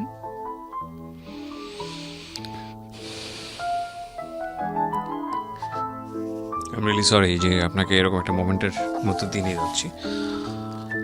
আমি একটা কথা বলি প্রিয় দর্শক এবং শ্রোতা, এই ভিডিওতে আপনারা দেখতে পাচ্ছেন না ফর সাম টেকনিক্যাল রিজন। আমি এমন একটা জায়গায় বসে ভিডিওটা করছি যেখানে দুটো ক্যামেরা বসানো যায় না। সো শুধু একটা কথাই বলতে পারি আপনাদেরকে যে এই 30 ইয়ার্স বা 31 ইয়ার্সের লাইফে তানিয়া যেটা ফেস করেছে, আপনারা হয়তো কেউ কেউ তাদের ব্যক্তিগত জীবনে অনেক বেশি ফেস করেন, কিন্তু এই মেয়েটা বাংলাদেশের সামাজিকতার জায়গাটা থেকে যে আপস অ্যান্ড ডাউন ফেস করে আজকে নিজেকে যে জায়গাটা এস্টাবলিশ করেছে, সেটা একটা ভয়ঙ্কর যুদ্ধ। এটা একটা অসাধারণ মোটিভেশনাল স্টোরি। আমি রিয়েলি সরি যে আপনার মাকে 2014-তে না, কত সালে উনি চলে গেলেন? 14-তে চলে গেলেন, এপ্রিল মাসের। আপনার বাবা তো এখনো বেঁচে আছেন নিশ্চয়ই? হ্যাঁ, আব্বু বেঁচে আছে। আব্বু বেঁচে আছে, আব্বু ভালো আছে, সুস্থ আছে। করোনা পজিটিভ ছিল, 15 দিন হসপিটালে ভর্তি ছিল, এখন ভালো সুস্থ। তো এরপরে কি হলো? মানে 2014-তেই তো আপনার আবার বিজনেসটাও ডিভাইড হয়ে যায়, ওই সময়টাতেই একই ঘটনা, একই বছরে, মানে দুটো ট্র্যাজেডি। রাইট। তো হচ্ছে প্রফেশনাল লাইফ আর হচ্ছে আম্মুর চলে যায়, পার্সোনাল লাইফ। বাট আপনি গিভ আপ করেন নাই? আমি গিভ আপ করিনি কেন ভাইয়া? আমি মানে বয়সের তুলনায় অতিমাত্রায় আমি প্র্যাকটিক্যাল। তো মন খারাপ কার না হবে? যার মা নাই তার কেউ নাই। আমার এত সাকসেস, এত মানে অলরেডি অ্যাসেট আমি ক্রিয়েট করেছি কাজ করে, অলরেডি একটা সামাজিক একটা পজিশন আমি নিতে পারছি, বাট এই সব কিছুর ভ্যালুর সাথে যদি আপনি মেজার করেন আম্মু নাই, আমার কাছে মনে হবে আমি আসলে খালি। আমি যদি একটু শর্ট করে কোশ্চেনগুলো করি আপনাকে, আপনার সাথে এখন কতজন এমপ্লয়ি কাজ করছে? আপনার ইউনিভার্সাল না ভার্সেটাইল ইভেন্ট মেকার আমার হচ্ছে বেতনভুক্ত আছে 15 জন। রেগুলার বেতন পায় আপনার এখান থেকে? বেতন পায়। ওকে। এবং আমার আমি যেটা মানে আস্তে আস্তে যেটা আমার গ্রো করছে বিজনেসে, যে আমি যদি যতদিন নিজে স্বাবলম্বী না হব, আমি আমার ক্লায়েন্ট হারাবো। কারণ এত কম্পিটিটিভ মার্কেটে আপনাকে টিকে থাকতে হলে আপনাকে কস্ট মিনিমাইজ করতে হবে। সো আমি যখন আমার লাইট লাগতেছে, সাউন্ড লাগতেছে, ট্রাস্ট লাগতেছে, এলইডি লাগতেছে, যেহেতু কর্পোরেট কাজ সব করতেছি কন্টিনিউ, আমার গ্লাস সিস্টেম লাগতেছে, আমি যখন হায়ার করতেছি তখন কিন্তু ওইখানে আমার ব্রোকারকে একটা চার্জ দেওয়া লাগতেছে। আস্তে আস্তে টাকা জমিয়ে আমি এই জিনিসগুলো নিজেই কিনে ফেলি। মানে এগুলো সব আপনার নিজের এখন আছে? হ্যাঁ, আমার নিজের আছে। সো আমি যদি অ্যাসেট ভ্যালুর জায়গাতে যাই, আপনি রাইট নাও তো আপনি এমবিএ কমপ্লিট করেছেন বোধহয়? আমি মাস্টার্স কমপ্লিট করেছি অ্যাকাউন্টিং থেকে, ওইসিটি কলেজ থেকে 2016-এ, এবং এরপর আমি আইসিএমবিও করেছি লেভেল 2 পর্যন্ত। ওকে। আপনি এরপরে নিজের প্রতিষ্ঠানটা গ্রো করেছেন, কোথাও জবের জন্য ট্রাই করেননি? না, জব আসলে আমার ছোটবেলা থেকেই কখনো করার ইচ্ছা ছিল না। সো আপনার এই অ্যাসেট ভ্যালু যদি বলি, আপনার মাত্র 6 বছর হয়েছে আপনার প্রতিষ্ঠানে, অ্যাসেট ভ্যালু যদি বলি আপনার প্রতিষ্ঠানে, সেটা কত? আমার আনুমানিক এটা 35 লাখ প্লাস। 35 লাখ প্লাস এই মাত্র আপনার 6 বছরে? 6 বছর। এবং সেখানে 15 জন মানুষের 15টা পরিবার আপনার এটাতে ইনভলভ। জি। আপনার বাবার ঋণের কি অবস্থা? আব্বুর ঋণ অলমোস্ট 95% আপনার মানে সলভ হয়ে গেছে। আমার চাচারাও অনেক এটাতে বড় একটা অবদান রেখেছে। আপনি নিজেও অবদান রেখেছেন? আমি নিজেও আব্বুকে এখন পর্যন্ত সাপোর্ট দিয়ে যাচ্ছি। ফ্যামিলিটা টানার ব্যাপারে আপনি মুখ্য ভূমিকায় আছেন? হ্যাঁ, কারণ হচ্ছে আমার ছোট বোন তো হচ্ছে যে দুজন পড়ালেখা করতেছিল, ইমিডিয়েটলি যেটা আমার ছোট, সে অলরেডি মাস্টার্স কমপ্লিট করে ফেলেছে, ও টিউশনই করতেছে। বাট তার চেয়ে ছোট যেটা আছে, ওর পড়ালেখার খরচ তো স্টিল নাও বিয়ার করতে হচ্ছে। এবং আমি যে 2010 থেকে জার্নিটা শুরু করলাম আমার ব্যবসায়িক জীবনে, আমি কিন্তু 2010 থেকে আব্বুর কাছ থেকে ওই যে 100-200 টাকা করে পকেট মানি এখন পর্যন্ত আমি আটানাও নিইনি। এই 20 বছর আমার পড়ালেখার খরচ, আমার চিকিৎসা, আমার শখ, আমার আহ্লাদ, আমার সবকিছু পূরণ আমি নিজেই করেছি। আপনাকে আমি প্রশ্নটা অনেক শুরু থেকেই করবো ভাবছিলাম, সেটা হলো যে যেই ভূমিকায় আপনি ছিলেন সেটা একটা ছেলের ভূমিকা। আমাদের সামাজিকতার দৃষ্টিভঙ্গিতে সবাই চিন্তা করে যে একটা ছেলের ভূমিকা এটা। আপনি কি ধরনের প্রবলেম ফেস করেছেন, বা আপনি একই সাথে প্রবলেমের জায়গাটা না গিয়ে বরং আমি এই জায়গাটাকে যদি ডিফাইন করতে চাই, যে একটা মেয়ের জন্য আমাদের এই সোসাইটিতে গ্রো করা সহজ কিনা? না, এটা এখন পর্যন্ত দুঃখজনক হলেও সত্যি, এটা এখন পর্যন্ত সহজ না। কারণ দেখেন, যদি আমার লাইফের উদাহরণ দিয়েই আপনারা বুঝতে পারবেন, খুব শিক্ষিত একটা পরিবার, আমাদের প্রত্যেকটা চাচা বাবা সবাই অনেক শিক্ষিত। তো শিক্ষার যে অভাব আছে তা কিন্তু না, প্রচণ্ড শিক্ষিত পরিবার। তারপরেও তার কিন্তু মেন্টালিটিতে আসছে যে এই যে কাজের বৈষম্যটা, তুমি এই কাজ কেন করবা, এটা তো একটা কামলা খাটার মতো কাজ। তো এই জায়গাটাতে কিন্তু এটা কিন্তু শিক্ষার কারণে হয় নাই, পারিবারিক থেকে কিন্তু একটা বাইন্ডিংস আমার ছিল। আমি কিন্তু প্রথম 6 মাস কিন্তু জানাতে সাহস পাই নাই যে আমি এই কাজ করতেছি, কারণ আমি জানি প্রবলেম ফেস করতে হবে। এবং এর মধ্যে আরও যত ধরনের ইনসিডেন্ট হলো আমার সাথে, যেমন আমার একটা ছিনতাই হয়ে গেছিলো, ল্যাপটপ চলে গেছিলো, আমার 4 টেরাবাইট আপনার ব্যাকআপ ছিল সেটাও চলে গেছিলো, তারপরেও আমাকে এখানে সার্ভাইভ করে থাকতে হবে, কারণ আমি জানি আমি বিজনেস ছাড়া বা আমার যেটা বলি যে আমার শখ থেকে এটা নেশা হয়েছিল, নেশা থেকে পেশা হয়েছিল। সো প্রত্যেকটা এন্টারপ্রেনারের উচিত সে কাজটা করা যে কাজটা করলে তাকে মনে হবে না যে সে অ্যাকচুয়ালি কাজ করতেছে, কাজের মধ্যে মজাটা। তো সমাজের দৃষ্টিকোণ থেকে বললে আমি যে ধরেন এখন তো অনেকটাই মানে বলতে পারি যে আমার ফ্যামিলিগত যে দৃষ্টিকোণটা ছিল সেটা অনেকটাই পরিবর্তন হয়ে গেছে। এখন আমার আব্বুও প্রাউড ফিল করে। আমি যখন ফোন করে বলি, আব্বু আমার প্রোগ্রামে মাননীয় রাষ্ট্রপ্রধান এসছেন, রাষ্ট্রপতি এসছেন, লাইভ যাচ্ছে বিটিভিতে, তুমি দেখো, এটা বলতে আমার যতটা না ভালো লাগে, ওটা কিন্তু আমার ফ্যামিলি মেম্বারদের দেখতে আমার চেয়ে বেশি ভালো লাগে। আমি কোথাও ওয়েবিনার করছি, কোথাও ইন্টারভিউ দিচ্ছি, সেটার সাথে সাথে যখন লিঙ্কটা দেই ওনারাই কিন্তু আগে দেখতেছে, ওনারা সাপোর্ট দিচ্ছে। কিন্তু পাশাপাশি যদি একটা কথা বলি, দেখেন আমি যখন অসহায় ছিলাম, আমার যখন দরকার ছিল কোনো একটা মানে আমার কাঁধে হাত রাখার মতো মানুষ, যেহেতু আমার ফ্যামিলিতে এতগুলো বিজনেস পার্সন আছে, আমার ফ্রেন্ড সার্কেলে এত এত মানুষ আছে, তারা যদি আমাকে শুরুর থেকে মানে সাপোর্টটা দিত, আমার কিন্তু এই 10 বছর কিন্তু আমার এই টানাপোড়াটা লাগতো না। তা আসলে কিন্তু সবকিছু ফ্যামিলি থেকে আগে আসা উচিত, পরে তো আমি সমাজে চিন্তা করব। আমি এক্ষেত্রে একটু ডিফারেন্ট এই কারণে, অনেকেই আমার জায়গায় হলে থেমে যেত যে না আব্বু চাচ্ছে না, আব্বু এটা পছন্দ করেন, আমি করব না।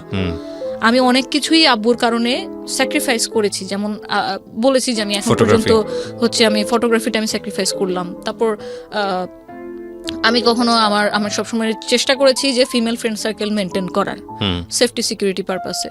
তো সবকিছুর ক্ষেত্রে আমি ঠিক আছি, মেনেছি তার কথা। কিন্তু যেদিকে আমি দেখবো যে না এই ভিউগুলো চেঞ্জ হওয়া উচিত আস্তে আস্তে, যে শুধুমাত্র একটা ছেলের ওপর একটা ফ্যামিলি ডিপেন্ড করে না, সেখানে আপনি কোনো কম্প্রোমাইজ করেন না, আমি সেই জায়গাটাতে কোনো কম্প্রোমাইজ ঠিক এই জায়গাটা থেকেই আমি যদি একটা পরামর্শ চাই, আমাদের যারা শ্রোতা থাকলেন, অসংখ্য মেয়েরা দেখেন এখানে, আমি জানি আমার এই কন্টেন্টটা মিলিয়ন ভিউ হবে, আপনি কি বলবেন একটা মেয়েকে যদি নিজের পায়ে দাঁড়াতে হয়, একটা মেয়ে শুধু নিজে চলবে না, তার পরিবারকে ক্যারি করার মতো যোগ্যতা রাখে, সেটা আপনার ভিডিওতে আপনি আপনার বক্তব্যে প্রমাণ পেয়েছে, আপনি তাকে কি পরামর্শ দিতে চাইবেন? কোন এনার্জি নিয়ে আসলে মাঠে নামতে হবে? দেখুন, আমরা অনেক বড় বড় ফেমাস মানুষরাও অনেক কন্টেন্ট বানায়, অনেক ভিডিও বানায় মোটিভেশনের উপর। এই যে মোটিভেশনের উপর ভিডিওগুলো বানায় না, এই যে বলতেছে তার নিজেরও তো একটা মোটিভেশনের দরকার আছে, যেটা আমার ক্ষেত্রে হয়েছে যে সেলফ মোটিভেশন। প্রত্যেকটা মানুষ, এটা আমি শুধু মেয়েদের ক্ষেত্রে বলবো না, ছেলে মেয়ে সবার ক্ষেত্রে বলবো, যে প্রত্যেকটা মানুষ যদি প্রতিদিন রেগুলারলি আপনার 10 বা 15 মিনিট সময়, সেটা সকালে রাত্রে যে কোনো পছন্দময় ফ্রি টাইমে সেলফ মোটিভেশনকে নিয়ে যদি একটু ভাবি যে আমার লাইফে অনেক মানুষের, প্রত্যেকটা মানুষের লাইফে, আমার লাইফ যারা দেখছে, আপনি আছেন, প্রত্যেকটা মানুষের লাইফে যার যার অবস্থান থেকে অনেক সমস্যা আছে, সমস্যা তো থাকবেই, কিন্তু এই সমস্যা যে পরবর্তীতে আরও বাড়বে না এর যেমন কোনো গ্যারান্টি নেই, আমি চেষ্টা করলে সেই সমস্যাটা যে আরও কমাতে পারবো না এরও কিন্তু কোনো গ্যারান্টি নেই। সো চেষ্টা সবসময় থাকতে হবে। আমি যেটা মনে করি, আমি যদি ভাবতাম আমি একটা মেয়ে মানুষ, আমার তেমন কোনো একটা টাকা নাই, আমি করব, আমার কোনো সাপোর্ট নাই, আমি কি করব? মানে আমি কি কারো কাছে জবের জন্য অ্যাপ্লাই করব, না কাউকে যা বলবো যে আমাকে বিজনেস করার জন্য টাকা লোন দেন? আমি এগুলো কোনো কিছুই করিনি। কেন করিনি? কারণ আপনি সবসময় দেখবেন আপনি কোন কাজ করতেছেন, আপনি ওপেন হন, আপনি আপনার ফ্যামিলি, আপনার বাবা মার সাথে আপনি ওপেন হন, তাদের কাছ থেকে কোনো কিচ্ছু লুকাবেন না। বিশ্বাস করেন যে আপনার বাবা মার চেয়ে বড় সাপোর্ট আপনার এই পৃথিবীতে কেউ নাই, সে আপনার যত ঘনিষ্ঠ হোক। আপনি যদি আপনার প্যারেন্টসের কাছে একদম খোলামেলা থাকেন, একটা ওপেন বুক যে আপনাকে পড়তে পারবে, আপনি যে কোনো প্রবলেম তার সাথে শেয়ার করেন, আপনার পার্সোনাল হোক প্রফেশনাল, আপনি বড় একটা সাপোর্ট সেখান থেকে পাবেন। হ্যাঁ, আমি 6 মাস বলতে পারিনি আমার বাবার কাছে, কারণ আমি জানি আমার বাবার মাইন্ডসেট কি। বাট আজকের দিনের ডেটে যদি আমি বলি, আমার চেয়ে বেশি প্রাউড আমার বাবা, কারণ আমি যে জায়গায় আমি কাজ করতেছি, তো এই জায়গায় তো আমি একদিনে চলে আসতে পারবো না। আমি তানিয়া যদি 2010 সালে সে 22,000 টাকা ইনভেস্টমেন্ট নিয়ে আমি সিনেমাতে যেতাম, আমি হয়তো ক্যান্টনমেন্টে গেট দিয়ে ঢুকতে পারতাম না। আমার পরিচয় কি? এখন আমি যে কোনো গেট দিয়ে আমার access allow, even not only Dhaka cantonment, আমি ঢাকার বাইরে অনেক ক্যান্টনমেন্টে কাজ করতেছি। তো এই জিনিসগুলো কিন্তু ধাপে ধাপে আসে। আপনার যে কোনো প্রফেশন বলেন, এটা জব সেক্টর হোক, বিজনেস হোক, আপনাকে অবশ্যই আপনার ধারাবাহিকতা থাকতে হবে, আপনার কাজের, আপনার ক্রিয়েটিভিটির। আপনি সবসময় চেষ্টা করবেন আমি যেটা করব অনেস্ট ওয়েতে করব, আমার 100% আমি দিব। আপনার কোনো একটা ভুল হয়ে গেছে, আপনার ফ্যামিলিকে জানান, আপনার ক্লায়েন্টকে জানান, আপনার যে কাজ করছে তাকে সহযোগী জানান যে আমার এই ব্যাপারটা ভুল হয়ে গেছে, তুমি এটা ঠিক করে নিও। কখনো মানে আমি নিজে যেটা ফিল করি যে আমি কখনো কোনো ভুল করে সরি বলতে আমি এক জায়গায় 100 বার সরি বলতে রাজি আছি, কিন্তু আমার যেখানে ভুল নাই সেখানে যদি কেউ আমাকে ব্লেম করে আমি যথাসাধ্য চেষ্টা করবো তার ভুলটা কিভাবে ভাঙানো যায়। আমি দ্বন্দ্বে যেতে রাজি না। দেখুন দিন দিন জিনিসগুলো অনেক কমপ্লিকেটেড হয়ে যাচ্ছে, মানুষগুলো খুব কমপ্লিকেটেড হয়ে যাচ্ছে, কেউ কোনো জিনিস ইজিলি নিতে পারতেছি না। ও আমাকে এটা কেন বললো না, ওর তো এটা বলার কোনো রাইট নাই, ওকে আমার লাইফে ইন্টারফেয়ার করার ব্যাপারগুলো খুব বেশি গম্ভীর হয়ে যাচ্ছে। আমরা যদি পজিটিভ এনার্জি গুলো শুধু নেই মানুষের কাছ থেকে, নেগেটিভ এনার্জি গুলো যদি না নেই, এমনিতেই আপনার লাইফটা অনেক স্মুথ হয়ে যাবে। আমি এই জায়গাটা থেকে শেষ করতে চাই প্রিয় দর্শক এবং শ্রোতা, যে খুব চমৎকার একজন মানুষ, আমি তাকে ব্যক্তিগতভাবে অনেক পছন্দ করি, মুফতি মেনক। ওনার একটা খুব চমৎকার কথা ছিল, সেটা হলো যে লাইফ ইজ টু শর্ট, মানে জীবনটা এত স্বল্প সময়ের জন্য আমরা বেঁচে থাকি পৃথিবীতে। এই স্বল্প সময়ে আপনি ভালো জিনিস করে, ভালো জিনিস নিয়ে, ভালো জিনিস চর্চা করেই শেষ করতে পারবেন না। মানে পৃথিবীতে এত ভালো জিনিস আছে, সেখানে আপনি খারাপ জিনিস কেন নেবেন, খারাপ জিনিস কেন আপনার কাছে চলে আসবে? তবে এটা ঠিক যে life is a composite of all things. আপনি চাইলেই মানে শুধুমাত্র ভালো জিনিস দিয়ে আপনার পুরো দুনিয়াটা গড়ে, মানে আপনার পৃথিবীটা গড়ে নেবেন, এটা সম্ভব না। অনেক সময় না চাইতেও অনেক খারাপ জিনিস আমাদের মধ্যে চলে আসে, বাট সেটাকে ট্যাকল করা, ধৈর্য ধরে সেটাকে ফাইট করা, ধৈর্য ধরে সেটাকে ওভারকাম করা, সেটা আমাদের জায়গাটা থেকে আমরা করতে পারি। তার জ্বলন্ত উদাহরণ হচ্ছে আজকের তানিয়া। আমি থ্যাংক ইউ জানাই, অন্তর থেকে ধন্যবাদ জানাই। যখন আমি বসছিলাম আপনার সঙ্গে, আমি অসংখ্য মানুষকে ইন্টারভিউ করেছি। আমার লাইফের যদি বলেন অ্যাচিভমেন্ট বলেন, আমি অনেক মানুষের গল্প শুনেছি, এটাই আমার অ্যাচিভমেন্ট। এর বাইরে আসলে আমার তেমন কোনো কাজ নাই। তবে আমার কাছে মনে হয় যে এই কাজগুলো করতে গিয়ে যে একটা মানুষের গল্প ধৈর্য ধরে শোনা, তাকে সেভাবে উপস্থাপন করা, এটাও একটা বড় ধরনের দায়িত্ব। তো সেই জায়গাটা থেকে আমি কখনো কখনো মানুষের হয় কি ফেস দেখি বলে ফেলতে পারি যে না, এই মানুষটার মধ্যে এরকম একটা গল্প লুকিয়ে আছে, এটা কাজের অভিজ্ঞতার জায়গাটা থেকে। তুমি যখন আসছিলাম স্টুডিওতে, তখন আমার কাছে মনে হচ্ছিল যে আমি একটা অনেক চমৎকার একটা গল্প আপনার কাছ থেকে শুনতে যাচ্ছি, বাট সেটা যে এতটা বেশি ইমোশনাল হবে, বিশেষ করে আপনার মায়ের পার্ট